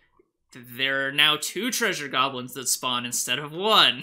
So that being said, like, a lot of people still play Diablo 3 because it's like, and it's a cool thing to have when you're playing like the PS4 version or the Switch version to have like weird modifiers on, but other than that, it's not enough new content to keep people continuing to play. It doesn't keep up with the state of PC gaming, I think, in general. PC gaming is a lot about getting more and more to be about games as a service and less about. Well, here's the thing. If Diablo 3 was considered and updated like a games of a service thing, it'd be fine. Instead, it seems like they put out their content and now they're going to make a new game. Except where is it? Like this, like the way that they've treated Diablo 3 would be fine if there was any foresight to like any indication that they're coming out with another one. But so far there hasn't been. There's been sort of an expectation, but there's been no proof. So I don't know. So I don't know. It really feels like more and more Diablo's dead. Heroes of the Storm is being scaled back because it's probably not as profitable as Activision wants. WoW is their last expansion kind of bombed. So what do they have left? Overwatch, which is also hemorrhaging community. StarCraft forever. Yeah, StarCraft has been dead. Overwatch, I think, is losing community, right? Like that's not been sustainable. It's been on a down. It's been on a downslope for since last year. Yeah, man. I have not. I didn't even patch in order to play the new character. I haven't been interested in Diablo since I played, or not Diablo, Overwatch since I played Moira. I think. Right. Yeah. Which was what 2 characters ago now. Like. Yeah, something like that. That was a while ago. It was quite a while ago. I do really like the new character. I like all of the new stuff they're adding to Overwatch, but they're not adding much. Not enough, And that's one of the things. It's like last year I went back and I made videos about the seasonal events. Like we did a Lucio Ball video and I did a May Ball video because it was really fun, but that's all they're just doing the same thing for the seasonal events. They're not adding fucking anything to the game. Yeah, I think the New Year one refreshed the capture the flag mode, and just added a Halloween one was a little bit more. Yeah. I might come back if they add more story content, or co-op story content, because they said they were working on that, but we'll see. Right. Yeah. We'll see where that goes. And even then, I don't know. The community... But they make those time limited every time, so it's Yeah, well, that's part of it. But also, I think the community is just... that's what turned me off to the game, kind of. And sort of some of the balance directions I didn't like, but it just... Yeah. I don't know, I don't think... I'm probably more resistant than average to toxic communities in games, but even I'm kind of turned off by Overwatch, so if I'm being turned off, that means a lot of people are being turned off, you know what I mean? For sure. To sort of extrapolate that out. So I think that Overwatch is just in a downward spiral too. So what does Blizzard have anymore? And if Activision is starting to mucking with them... Well, no, I mentioned WoW's expansion was kind of bombed, so at that point, what is... like Activision really needs a layoff because Blizzard needs to get their shit together. Yeah. So if they're making strategic decisions, like all of Blizzard's properties are going to turn into the Guitar Hero, and that's a problem. Yeah, and that's the thing that they were saying. It's this has been a problem throughout 2018, which explains several things. Yeah. Yeah, it explains, like, the HOTS fucking removal for the esports players, and, which and on top of that, like HOTS. On top of that, to add another wrinkle to that, China's video game market has changed quite a bit, in that they haven't been greenlighting video games being available to purchase at all for a year. Recently, they started whitelisting games again, but none of them are by Tencent. Yeah. And so that makes you question, so what is Tencent doing? Because Tencent's in a weird situation where their main market was China, but if none of their games are being allowed to be for sale in China, what is Tencent doing? How are they making money? Like, they're this investment firm that owns a bunch of companies in the West, but we haven't really heard if they're changing strategies to deal with China. So that, like, Tencent becoming, like, having weird business problems affects the US game market a lot, because it means that Epic is potentially in trouble. Blizzard is potentially in trouble. Like, there are a lot of companies there are a lot of companies that are connected to Tencent. Riot. Yeah. So Riot. Part of the thing is, like, the West.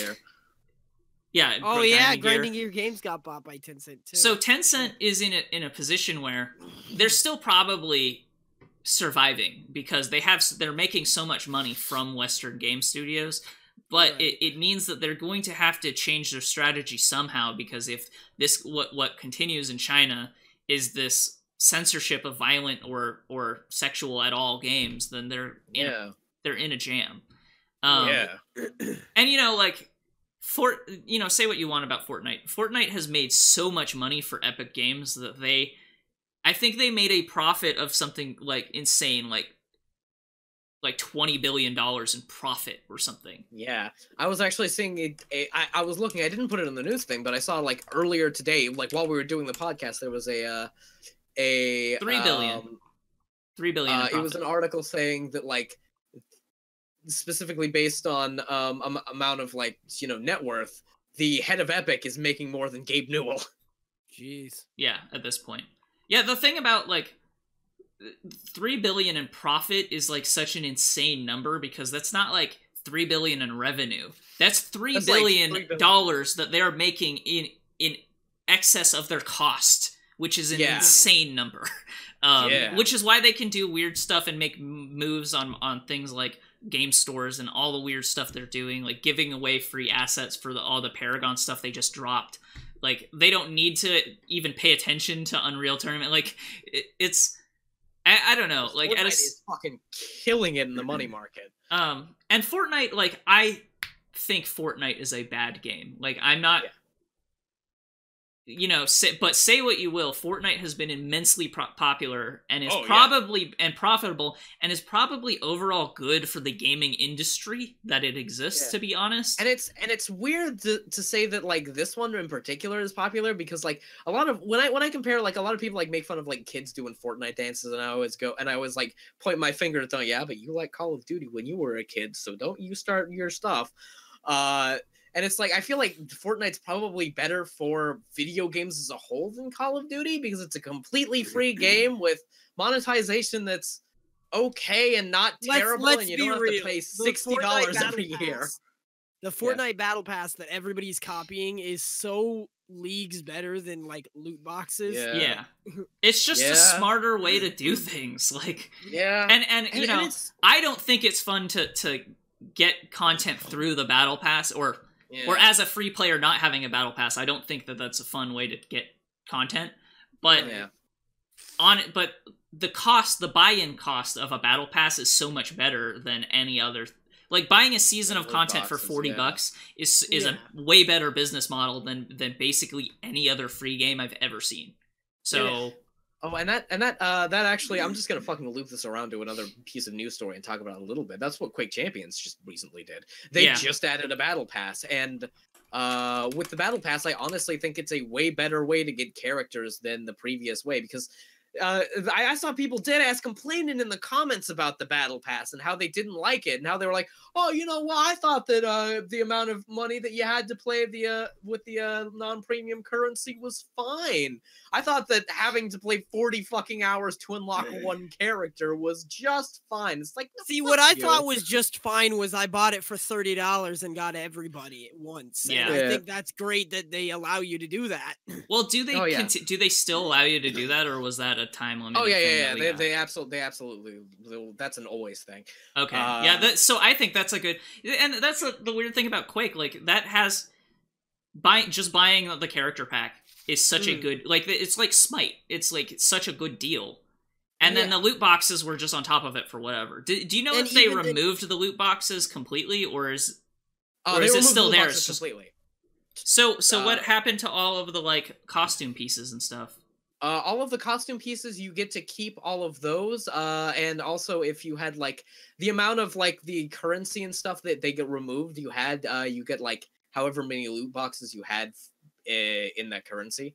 Okay. So you get like a bunch of loot boxes that you can open and unlock them. However, do you directly unlock costume pieces with currency now, or is it? You directly unlock, or is it tied to something? Pieces with achievements, currency, and also the battle pass. Oh, okay. Achievements and currency. Okay.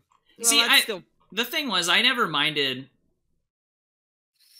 So I don't remember exactly how the monetization system worked. Did you purchase currency for Quake, and then you could use that Quake to buy loot boxes, or? Okay, so for Quake, there was a premium currency and then 2 not premium currency. There was shards and like money dollars. For money dollars, each of the characters would cost 250,000 money dollars, and you get 3,000 in a good game. Well, I understand. Okay, so totally leaving aside the characters, because that's not what I'm asking about.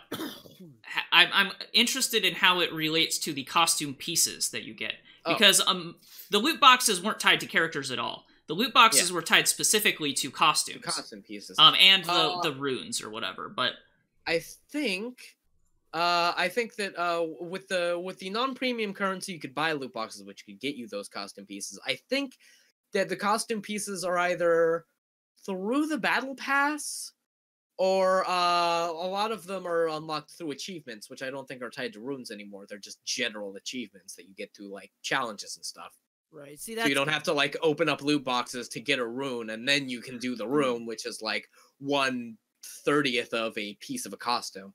Yeah, but I mean, honestly, that didn't bother me personally, but the rune system, because it's like the game also had achievements. It had achievements, and it also had like the specific achievements for this costume piece, which was the rune. So like I didn't really consider that as part of like gameplay content exactly in my mind. And I don't know, you could have a different opinion on that.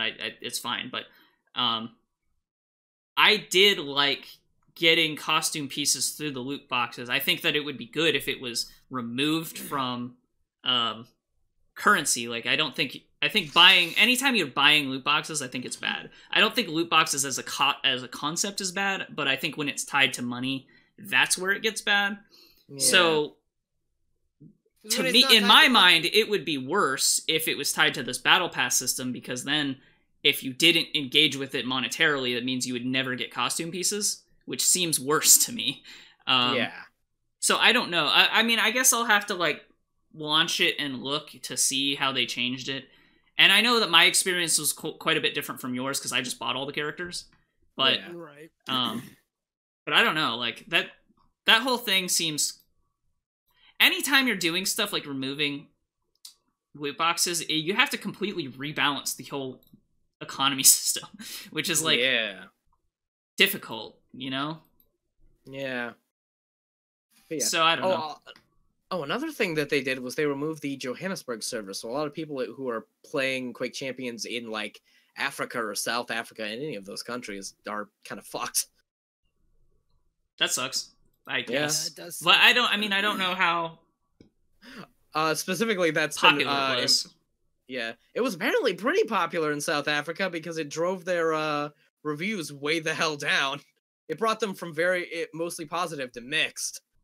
Huh. That's weird. Just for the server? Interesting. Yeah, just for removing the Johannesburg server. Uh-oh. Oh, hello. I'm good. Okay. I'm good.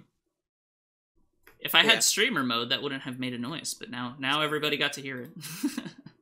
But yeah. Oh well. Yeah, so I don't know, like, I'll have to look at it more closely. I wish I had done the research to actually, like, launch the game and look at it. I just haven't had time to play Quake in a while. Yeah. That makes sense. I go through phases. Sometimes I, like, really want to play a MOBA. Sometimes I really want to play, like, a arena shooter, but those times aren't always the same. So, yeah. like, it's why I'll, like, be totally into something like Vermintide and then just completely Like, drop a it for while and months. Just drop it, yeah.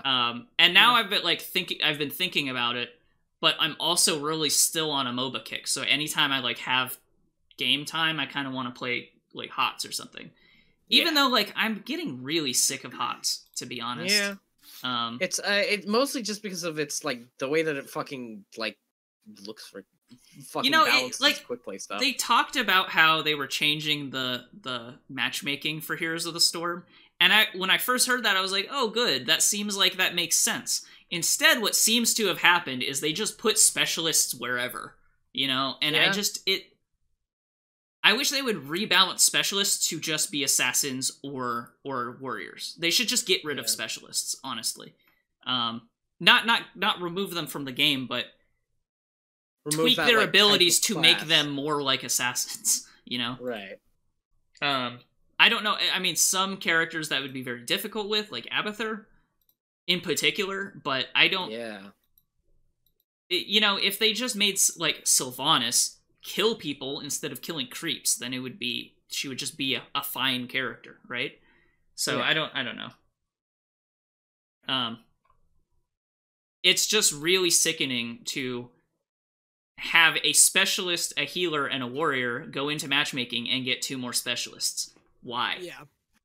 Versus a team that has literally no specialists and only assassins. It's like, why? How did you think this was a good balancing way? Like, so I think they should...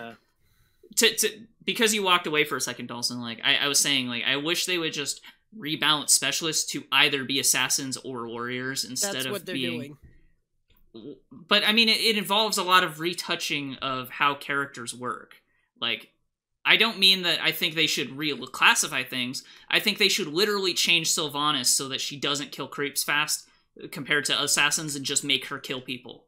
You know what I mean? Like, well, yeah, but not necessarily. If they reclassify it, then the matchmaking could also work better. Yeah, well, I mean, sure, but I think they already did that because now all the characters have, like, ranged assassin. One match has to always have this, and one place where they've failed is specialists because now they just show up wherever. Right, that's true. Yeah. So, sucks. You know, and maybe that's why we get things like one match will have a Zool who is counted as like a melee bruiser, like in that little description of what he is, and then also have a Sylvanas, which is like considered a ranged character, and like you'll have matches where you have 3 specialists that are all particularly bad at doing nuke damage or like consistent hero damage, and you're just in this situation where you get rolled by the other team because they're just better at killing people. So yeah. I mean, we still could solve this by playing blind pick instead, but only to an extent. Really, yeah. Yeah. So I don't know. I'm just, man, I don't know. But this just, you know, continues on that story of, like, it feels like Blizzard doesn't know what they're doing when it comes to Heroes of the Storm, and to be losing developers for Heroes of the Storm just makes you go, what? You already have problems with this game, and instead of spending more time to fix them, you're removing people, and it just makes no sense. Yeah. Let's move on to some more fun news, because I agree. It's kind of a downer topic. Yeah. I mean, this is another downer topic, but it's kind of a minor thing that, like, whatever. Lego Lord of the Rings is being delisted from Steam, or has been already. Yeah. I see. Which sucks because it's dead ass my favorite Lord of the Rings game. I think I'm that 100% serious. Don't fucking laugh. It is great. no, I think there's one like action RPG that we played that was fun, but the reason War why in we the had to North. stop was because War in the North, but the reason we had to stop was because open mic wouldn't stop. yeah. That game was fun, if only for that one issue it could have been addressed. But Yeah. yeah, I don't know. This sounds like a Thel licensing complaining issue. about the lore the entire time we were playing it. Yeah. The game was fun though. He was like, "Why am I a mage? There's only 4 mages in the entirety of Lord of the Rings, and 2 of them are Gandalf."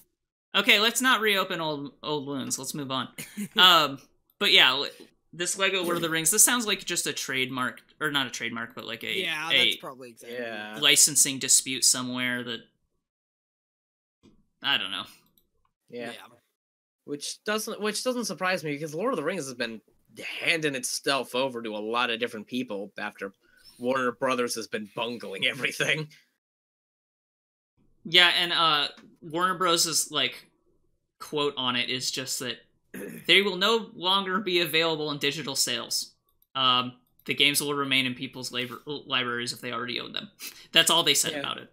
Wow. Yeah. Okay. So these games just seem to be gone forever. So if you don't have them, then I guess you're SOL. That Yeah. sucks. If you can find You a can find a physical physical copy copy, of the PC version, then you can redeem the code though, probably. So Yeah. Probably, yeah. so that's like a minor thing. Here's something strange, stupid, and also kind of hilarious. Stardew Valley, noted farming sim, which was really good, is getting a battle royale mode. Noted concern of Mr. Ape. Yeah. Well, okay. Sure. I'm probably not going to play it, but... Hang on. It's not getting a Battle Yes, Royale please- mode. It's please getting a explain Battle this to me. Royale mod. Oh, it's a mod. Yes, this is a Oh. mod. I did not for the game. realize. Yeah, It's in the title. Yeah, well, Battle Royale mod. I reread that as mode because the difference between mod and mode is 1 letter, so I'm It's sorry. Yeah. Okay, Yeah, well so- that changes it. Okay, yeah, yeah, so so this yeah, is a it's whatever. mod, but it's still funny that you can pretty much take literally any fucking game in the entire world or any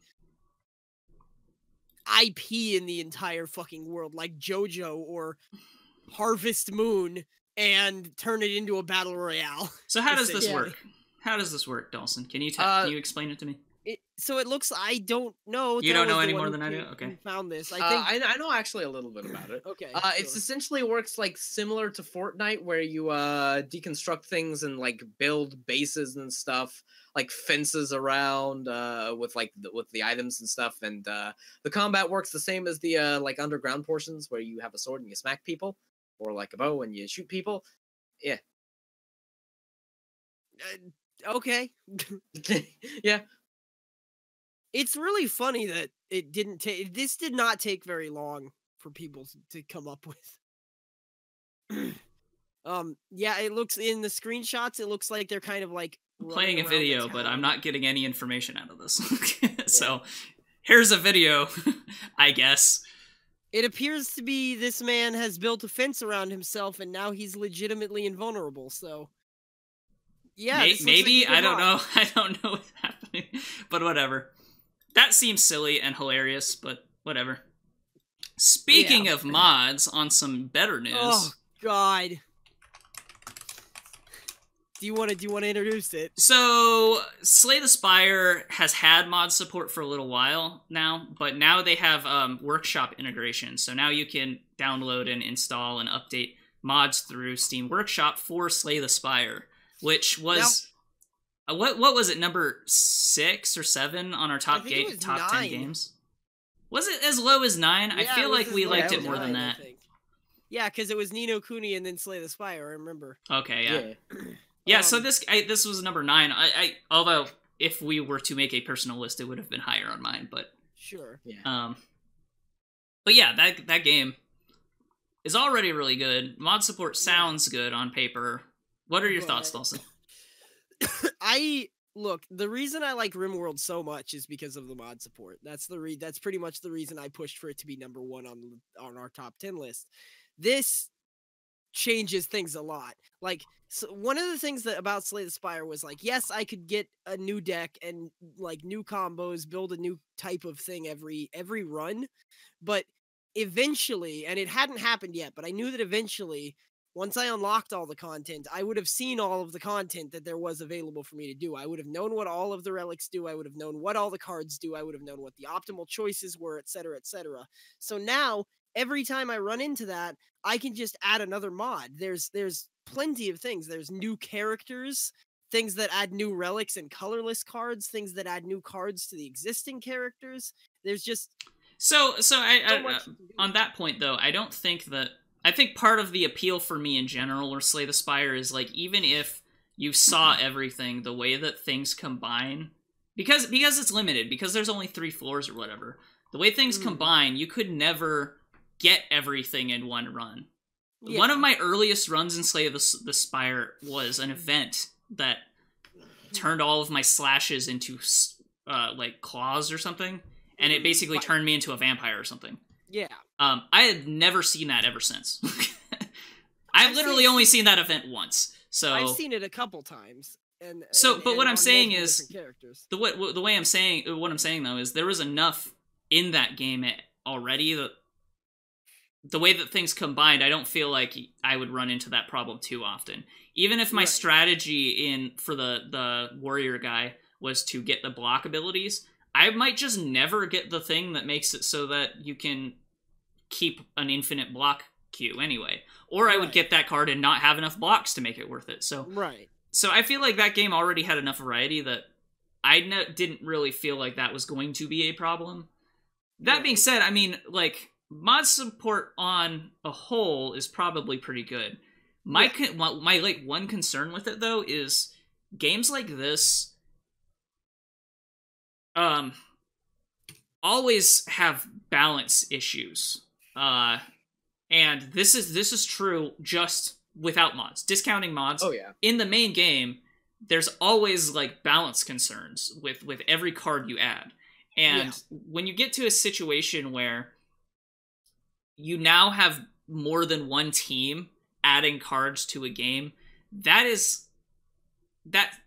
my concern is that it will cause unbalance to make it not fun to play anymore. Sure. But here's my thing, right? Okay, so modding games is one of my like passions almost. Any game that is moddable will infinitely increase its replayability for me. And it's because I can add or remove mods at a whim. Like if 2 mods don't cooperate with each other or like they imbalance the game too much, then I can either suck it up and say, well, look, it's just one run. For Slay the Spire specifically, well, this is just happening in this one run, and next run I might not find this ridiculously overpowered thing. And there are one thing it does relics do and cards in the game that are already supposed to be like stupid overpowered and win for you. Like I don't think that's new. entirely true. I think most of the relics are trade-offs, but I think that one thing that this mod support does do well is it tells you every card what mod it's from.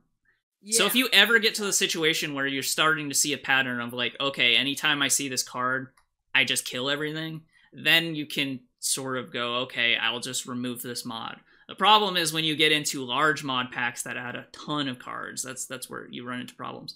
Dalsson, you're muted or something.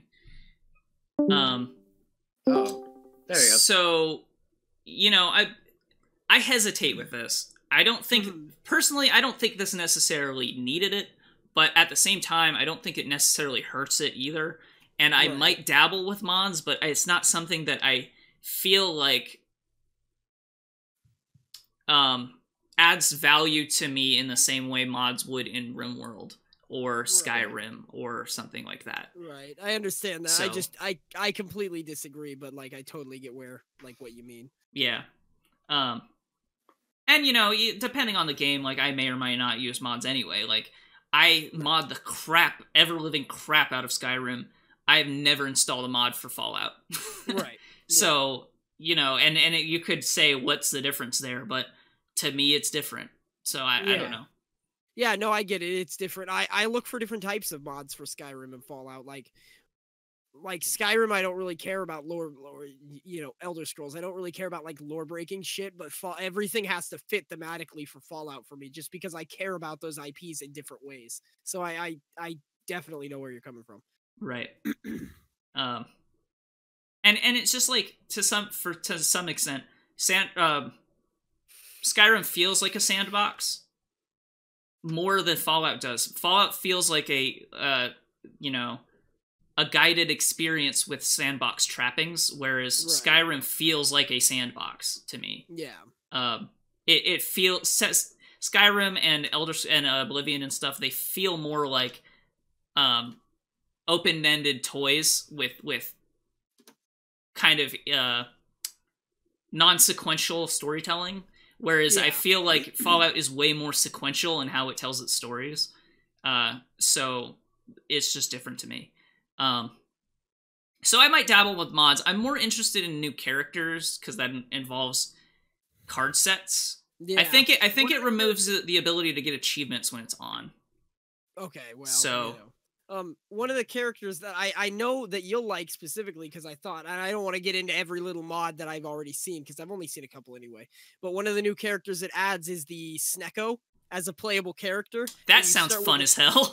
You start with a Snecko eye, which, in case somebody doesn't play Slay the Spire, causes all of the cost of your cards to be randomized between 1 and 3, so it can lower or increase cards cost. But also it starts with a Snecko Soul, which allows him to take cards that at the beginning of every combat turn into a random card.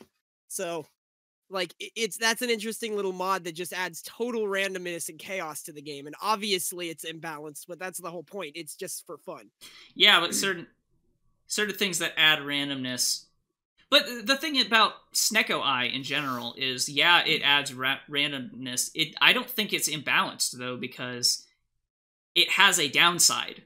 You are as likely to fuck yourself up with a Snecko Eye as you are to help yourself with a Snecko Eye. Right, and same with those randomized cards. At the beginning of every combat, it will pull a card from the entire card list of the game, any class. So you could just get shit that doesn't synergize at all, and you're fucked. I guess to some extent, I like mod support being built on this game is kind of cool because this game already has a history and examples of what cards should fit in this cards and relics should fit in this game.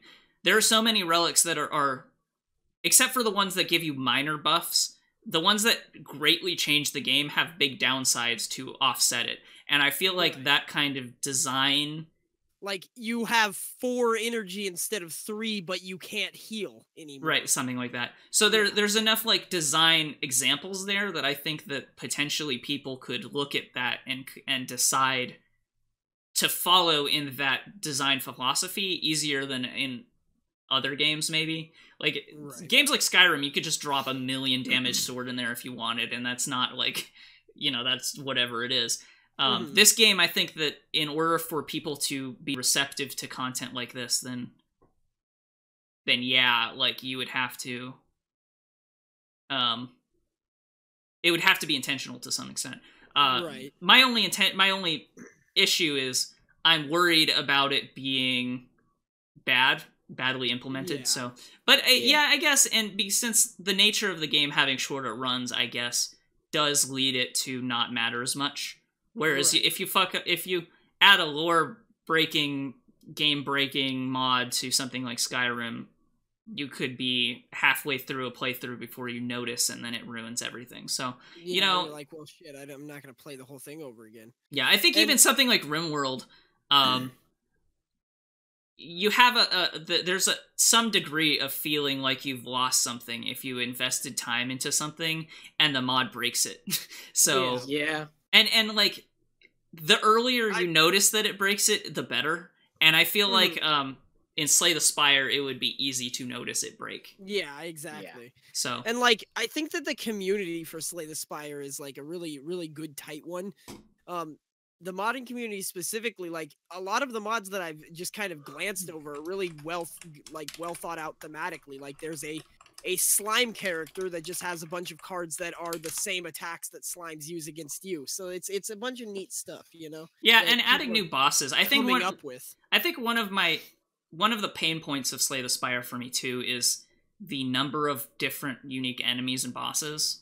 Yeah, I think that it would be nice if there were more. So if I know that there are mods that add enemies, so if they add enough enemies that feel balanced enough, that would be a good thing for me. So yeah.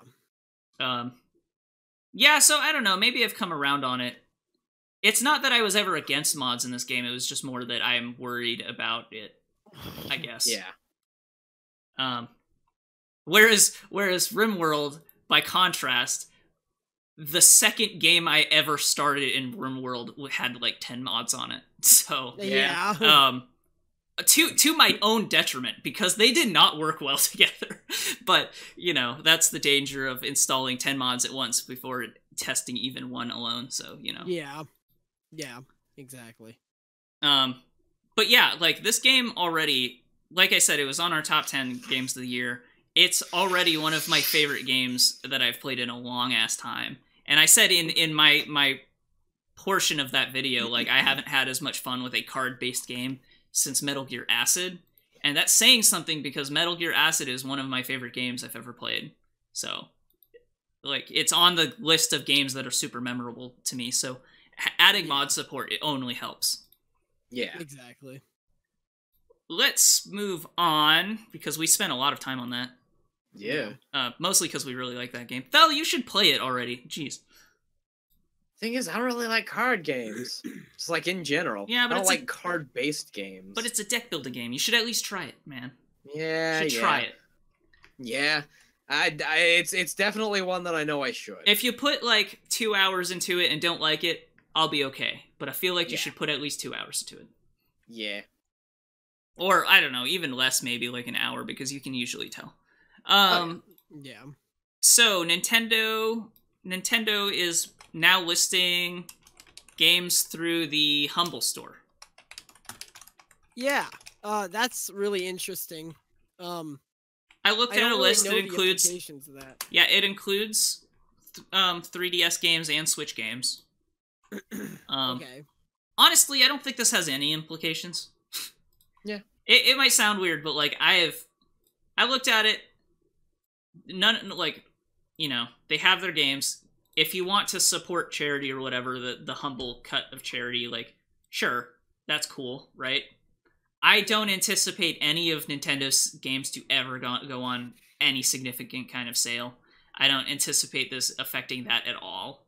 Yeah. See, I think it's neat because I find it easier to plug in my payment information to a computer than the fucking Nintendo Switch. That's true. I use a password manager, and it is a super pain in the ass to like open the payment manager and have to like fucking Fuck within the Switch. fuck with it. The only problem is this is only Nintendo. Anyway, at this point, this is only first party Nintendo games, so this would solve that problem if you wanted to buy Mario Kart or Mario Party, but not solve your problem if you want to buy anything else. Yeah. So. Yeah, you know, it is what it is, though. So still. Yeah. They might. Also, what's super dumb about this too is like Pokemon Sun and Pokemon Moon are on here for $40. But Pokemon Ultra Sun and Ultra Moon are on here for $40, and because Nintendo never really cuts the prices or changes stuff, people could just buy the wrong version. Like, why would anyone buy Sun or Moon versus Ultra Sun or Ultra Moon? It makes no sense. Yeah, really. Because those are just upgraded versions. I think they make changes that maybe some people don't like, but like I honestly... I don't know, that seems odd, but whatever. But I don't know, it's kind of cool if you want to give that humble charity cut. Yeah. And if like Dalsson said, if you would rather put PayPal through Humble, that'd be easier than trying to fuck with the Nintendo shop. I mean, if nothing else, this is a good place to buy the Nintendo Online membership. I might do it now, actually, now that I can just do it through my password manager instead of trying to type shit in for the thing that I might only play Dalsson a couple times, get just destroyed in Smash, and never play again. Yeah, seriously, it's a lot easier. All right. That's that's that. Yeah. Fallout 76 and Broken Nukes. Oh no. Oh boy. Keep it on, don't you, Bethesda? So, in massive oversight, in this continuing Essentially, issue... Fallout 76 experienced the Y2K19 bug. Yeah, Right, so... that was how you were explaining it to me, right? The Y19 bug. So the way that it worked is because they didn't put support to deal with changing years in an ongoing system, the year That rolled released over... towards the end of the year, by the way. Yeah. This is just, like, a thing that they should have realized, but obviously didn't. But, for a while, the nukes broke, and all of the timers on being able to enter the room where you could do the nuke stuff all switched to 999999, because you couldn't... It was always on a timer, but you couldn't wait for the timer to go up because it turned infinite because it rolled over from 0, which is essentially the Y2K problem. It just... in a newer, more funny version in video games. Yeah. And it's funny because Fallout's about nukes and how technology doesn't fucking work. That's all the whole game is about. They did it. Good work, Bethesda. Good work, I think Bethesda. they've since fixed it, so Yeah, I think if it hasn't been fixed yet, it is coming. So Yeah. CES HTC news. So CES is happening. Is it this week? I don't know. CES happened eventually at some point. Yeah, it is this week. It is currently this. Okay. Yeah, it is this current week, as in Yeah. like it started like today. So not 100% of the news are out yet, obviously. Yeah. So we might talk a little bit more next week, depending on what comes out and what doesn't. But a couple things that we have learned is there is a new version of the HTC Vive Pro called the HTC Vive Pro I that has eye tracking and foveated rendering. What this means is the way that your eyeballs work, right? The center of where you're looking is what's in focus. Everything around the center is blurry, right? Right. The way that this foveated rendering works is the headset I will be right back. tracks where your eyes are looking, and the screen will only render in full resolution what is in center, what you would have in focus, generally. Interesting. So, what this means is you can have higher frame rates because it pays more attention to the part that's in focus than everything else.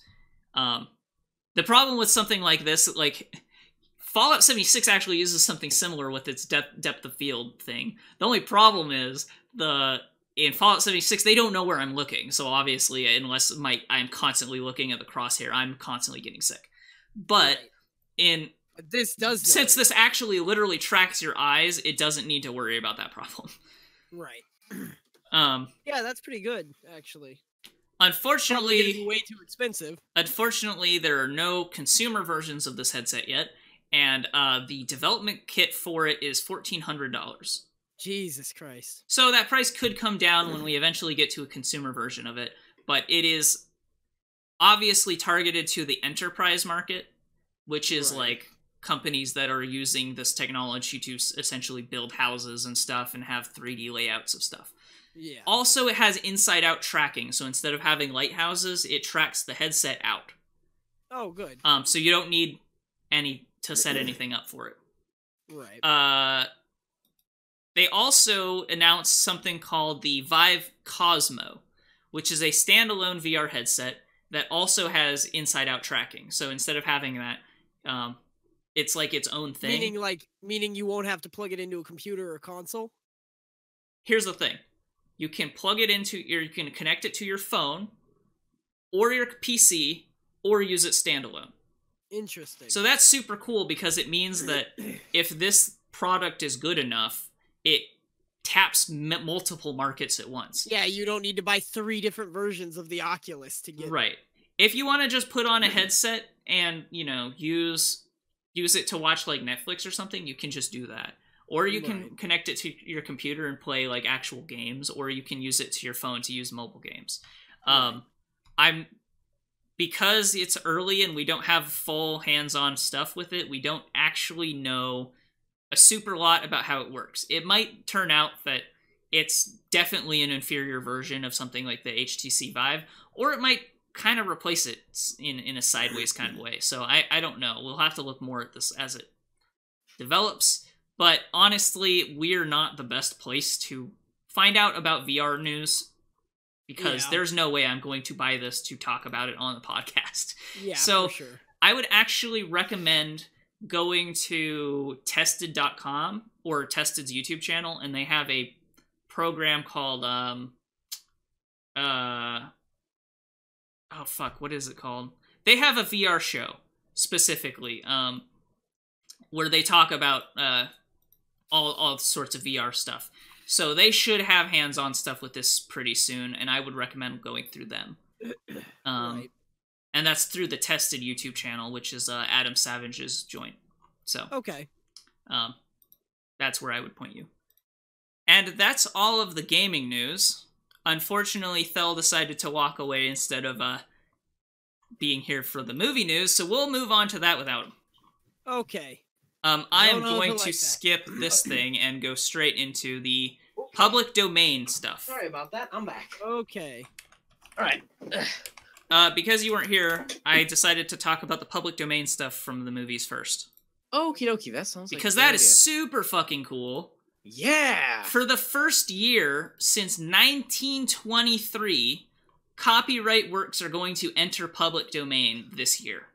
I thought it was, not 1923, I thought it was like 1990 something, but they're coming in from 1923. Oh, yeah, okay, well, no, yeah. I think I don't know, whatever. These 1923 copyrighted works are entering public domain. Yeah, 1998, that was it. Why did they? No, that was when Mickey Mouse's first appearance was, not necessarily when the copyright would run out for it. So, oh no, that's when. Oh yeah, right. You're right. 1998 is the year that it would have. So 1997 is the last year that stuff went into public domain. Right. Yeah. Oh yeah, because Disney was fighting aggressively to protect Mickey Mouse's appearance in Steamboat Willie. Even though technically that is a different character now, retroactively. Yeah. Some big things, movies. Safety Last, which is the Harold Lloyd movie where he dangles off of a clock tower and does other funny things, which is great. Felix the Cat. Holy shit. Felix the Cat is now public domain, and anybody can do whatever the fuck they want with Felix the Cat. Oh my god. That is super cool. That's enormous. Music. A ton of music. Yeah. A ton of literature. Stravinsky, the Charleston, bunch of cool stuff from the 20s. A bunch of 20s music. Bambi, the book is now public domain. As well as a bunch of other stuff. Actually, I'll put a link into a description that lists some of this. And then also they have links to other stuff, like bigger lists too. So this is a list of lists, kind of. And a bunch of artwork, including a bunch of MC Escher shit, a bunch of Picasso stuff. Man, there's a ton of stuff coming out in public domain.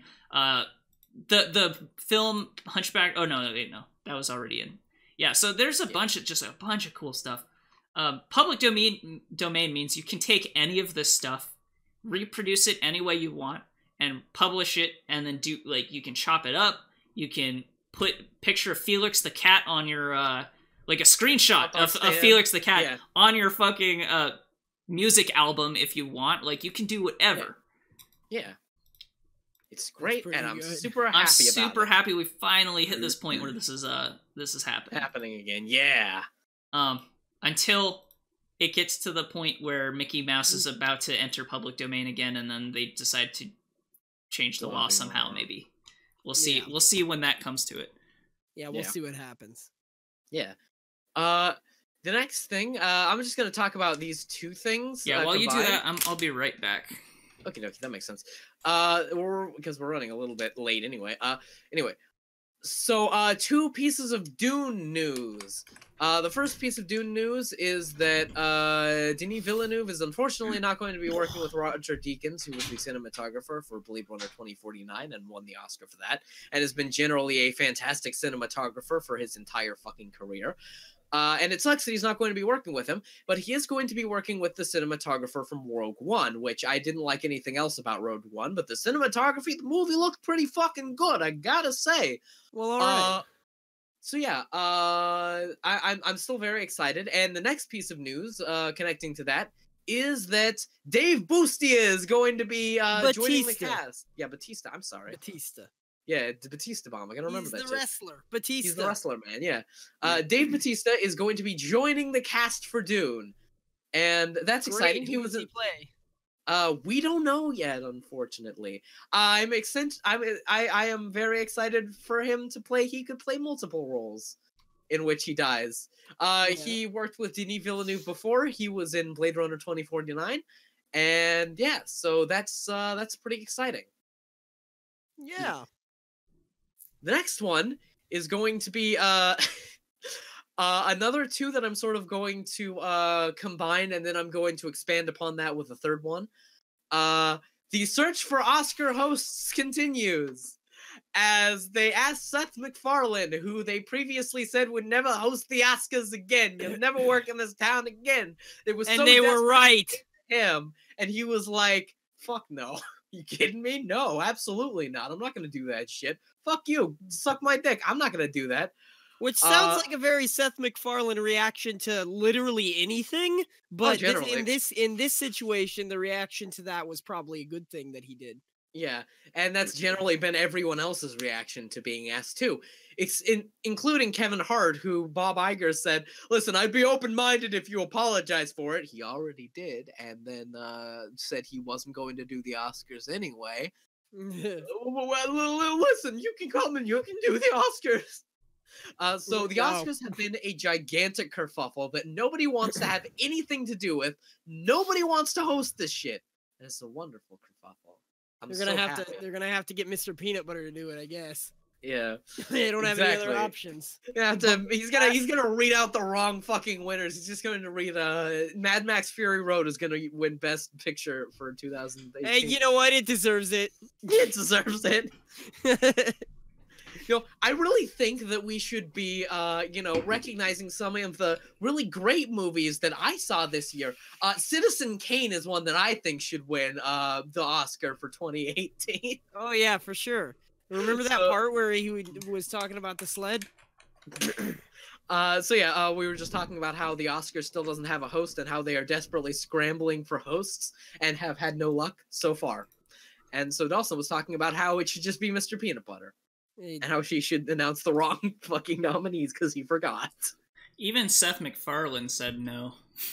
Even Seth MacFarlane said no. He hosted it and they never wanted him to do it again. And then they came crawling back. He was like, screw that. And this next one, I'm going to sort of segue into another one.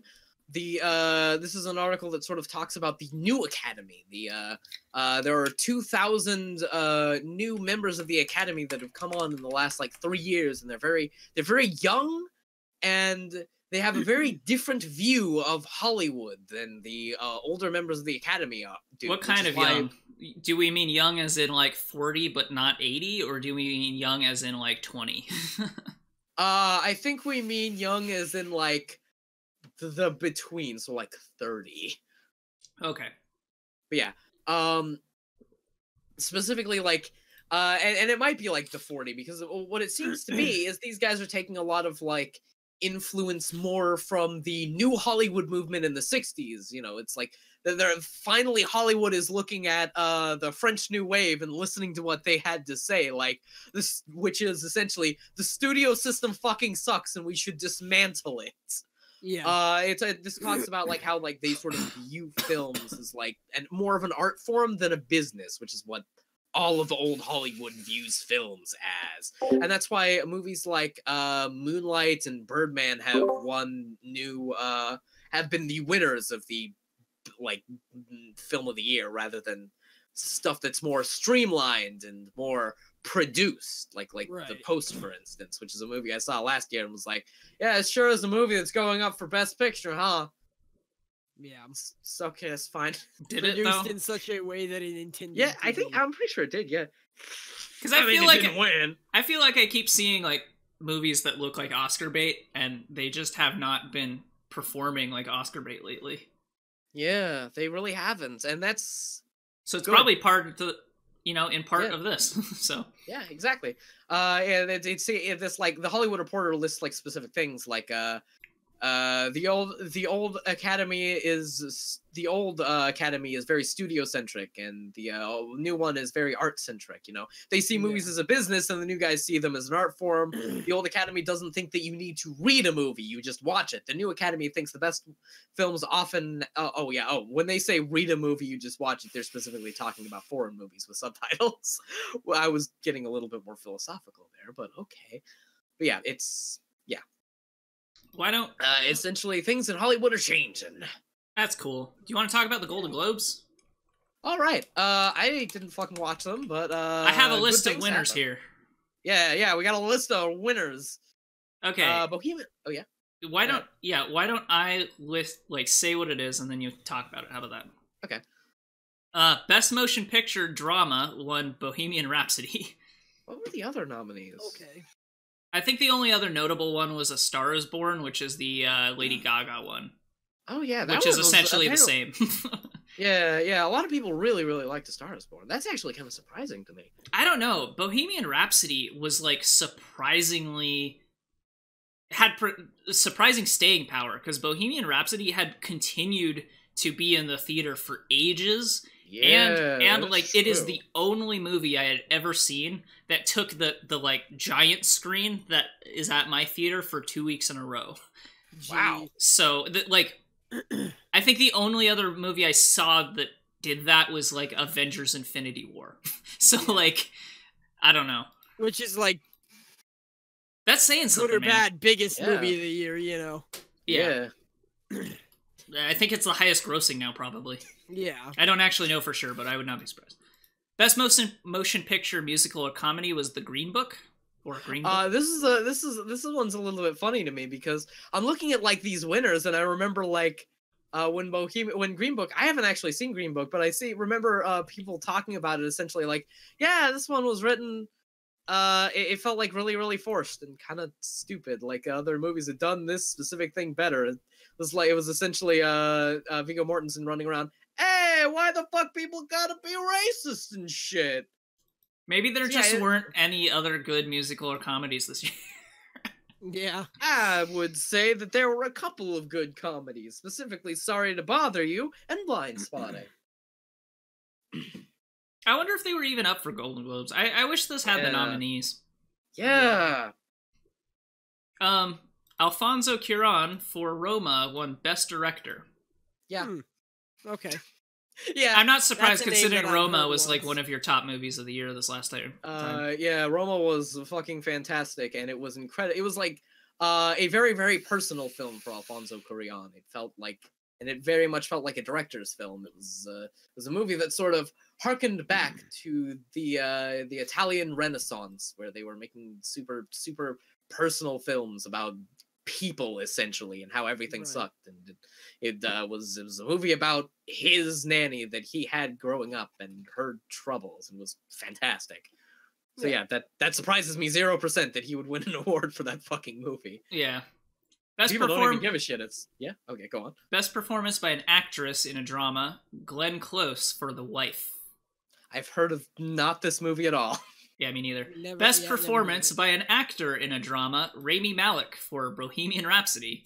Okay. Okay, he was the best part of this movie, really. Yeah, He did fucking I really good. still think it was a weird casting choice, but okay. Yeah. Best performance by an actress in a musical or comedy, Olivia Colman for The Favorite, which I have also not heard of. The Favorite is the new Yorgos Lanthimos movie, the guy who did Killing the Sacred Deer and The Lobster, and also Dogtooth. What was that movie about? Which one? Oh, The Favorite? Yeah. I don't know yet. Okay. I don't know as far as like Yorgos Lanthimos movies, they are. Okay, you cool. ain't getting Moving all on. those.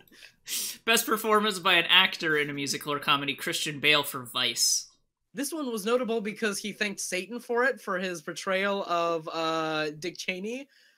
Referred to him as a horribly uncharismatic character, and I wouldn't have been able to do it without you. Oh. Yeah. Yeah. I don't want to touch that one because Vice just seems overly political for no reason, but best performance by an actress in a supporting role in any motion picture, Regina King for If Beale Street Could Talk. I've heard good things about If Beale Street Could Talk. I haven't seen it, though. Yeah, it came out last week. It seems also pretty political, so I did not decide to see it. Yeah.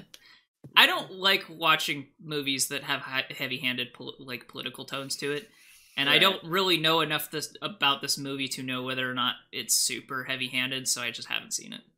Right. Best performance by an actor in a supporting role in any picture,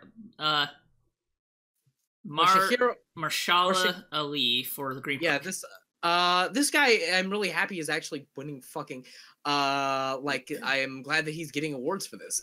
One of the things that, we talked about when we talked about, what was it?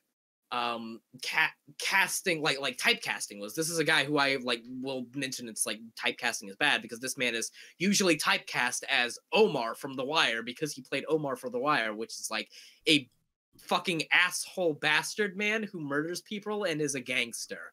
And in this one, he didn't play that, and he's a legitimately fucking great actor, and I'm happy he's getting stuff. Oh, good. So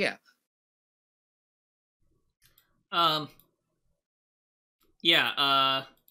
Best screenplay, Nick Vellonga, Brian Curry, and Peter Farley from Green Book. Or Green Book, yeah. That's the thing. I was hearing a lot of people complaining about the screenplay. That's odd. If you heard that much, I heard that it was kind of it was kind of meh. It took this topic that 15 other movies had done a lot better for and made it super simple. Maybe you should put it on your list and check it out. Yeah, maybe. Maybe you should watch it and then you can give us your opinion next week or whenever. Yeah.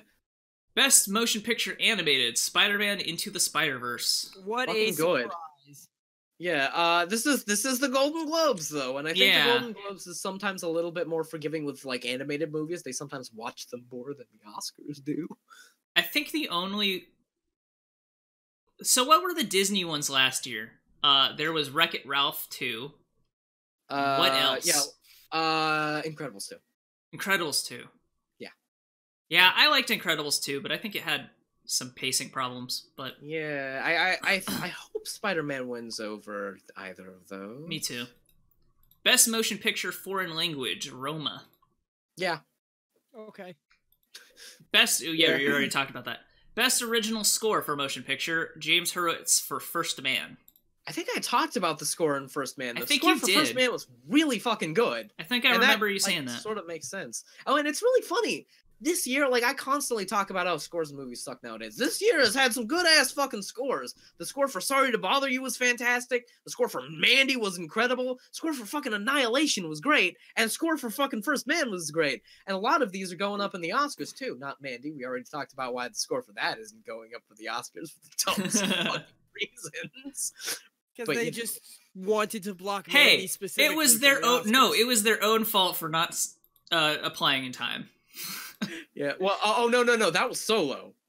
Oh. Mandy, it only showed in the in this one particular theater. 2 screenings. Okay, but that was still, they should have paid more attention to that. That was their own fault.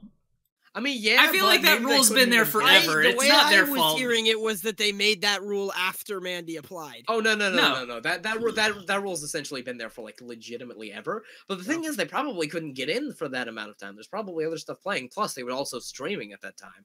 It released on streaming the exact same day as it. Yeah, they could have made it work, but they didn't. Anyway, Shallow, best original song for a motion picture, Shallow, A Star Is Born. So that's I never saw A Star Is Born, but a lot of people liked it. A Star Is Born is that Lady Gaga movie.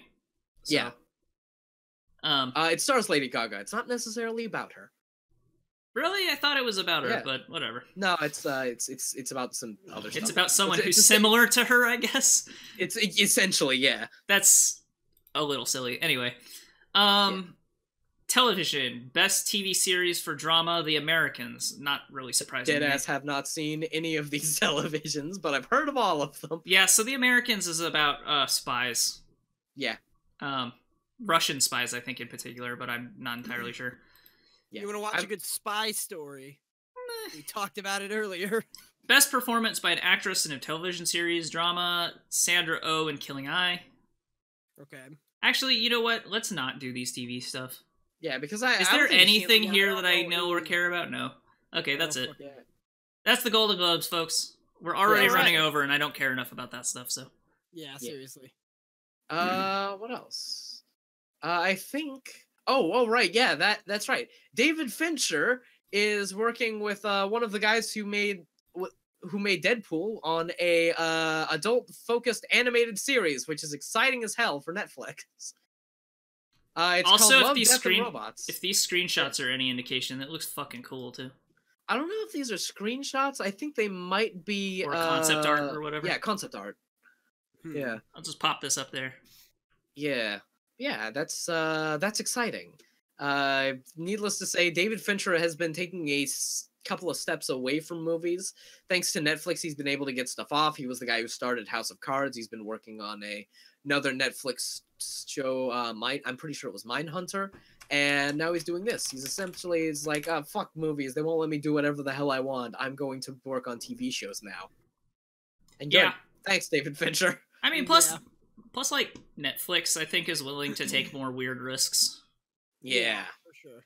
So, but I think the cool thing about animation, in particular, is you can do a lot of shit that you just can't or looks weird in, like, actual motion pictures. Yeah. Or have characters that are designed to barely look like people, you know? Yeah. Like, I mean, like, take Kingpin from, the Spider-Verse movie. He was basically a rectangle with a head. Yeah. But he, like, how I don't know. Design is supposed to be. Yeah. Oh, yeah, and it was Mindhunter. Sorry, I'm yawning. David Fincher one. But yeah. Mindhunt, isn't that Vsauce's YouTube premium shit? Maybe? I think I'm thinking of Mindscape. Never mind. So, did you already talk about this Bob Iger thing? Yeah, I already, Okay. I bundled it in with the Oscar stuff while you were gone. Yeah, okay, that sounds good. So, I think that's it for us this week. That's all that stuff. Let's talk about what's coming up this week, because...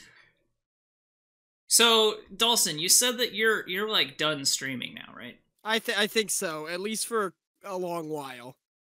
Yeah, or is it even gonna be random stuff, or are you just like done now, basically? I don't know if I'll even pop up with random stuff. I think I'm just done with streaming. I think that I have a lot more time to dedicate to, like, without streaming, I have a lot more time to dedicate to other important things, like in real life and whatnot, and also I can just work on stuff for the YouTube channel. Yeah. I can work a lot better on a time, like a deadline on a time rather than limit instead of a time frame. Right. Especially like hard schedule timelines, because especially with your work moving you around all over the place, like I feel like you're the kind of person in general who's better at working with random blocks of time rather than scheduling anything out. Where I'm almost opposite. Like, I almost need things to be scheduled for me to like be able to do things. I don't know. Right. Not that I'm horrible with deadlines either, but you know. Mm-hmm. Yeah, so I don't know. We'll try to have more YouTube content, I guess, to compensate. Yeah. Thel, last week we put out that top 10 games, and then you edited that and put it together, and it was very good. I thought you did a good job. Good. I am glad. So last week I did that. It came out on Friday, and I'm going back to my 2-week schedule instead of releasing like a video a week, which I've been doing almost all of December and was kind of running me fucking ragged because those were some tough videos to edit. The next video is going to come out next week, and it's going to be about Gris. The sort of it's a really hard game to describe, and I played a little bit of it so far. It's fantastic, and I don't want to talk about it until the video comes out. I've heard good things about it. Yeah. But I don't know a ton about it either. Right. Yeah, that's understandable. Yeah, so I think the only reason you were doing it weekly was just because there was a lot of shit happening in December. Oh yeah, it was essentially like I got a crunch to get all of this year-end shit going on, and also there was the Neo Yokio thing that happened, so it was like a whole debacle. Honestly, it's been a really good year for us this year. This last year. Yeah, we've grown like I think we were at like 100 subscribers or like 400 subscribers at this point in time last year, and we've grown like maybe 40 times that. Yeah, I wanted to hit 10,000. Yeah, we have like 8,000 now, right? Yeah, we have like 8,300 something. I wanted to hit 10,000 before the end of the year, but we came close. I mean, that was a realistic goal, and we got close, so, you know. Yeah. Or actually, it was maybe a little bit, whatever. It was a little bit of an overshoot, you know. Yeah, I feel like when I said that, we were like for 4, most. 000. Yeah, I was gonna say for most YouTubers, looking at 400 and saying I want to hit 10,000 is unrealistic. But we just exploded last year, which is just phenomenal. Yeah. And a lot of it's been just consistent work that we've been doing. Yeah. You know, it's been good. It's been a good year. Yeah, it has. It has. All right, I think that's all that we're gonna do this week. So it's been a long podcast. So thank you for joining us. We'll see you next week. And remember, as always, stay beautiful.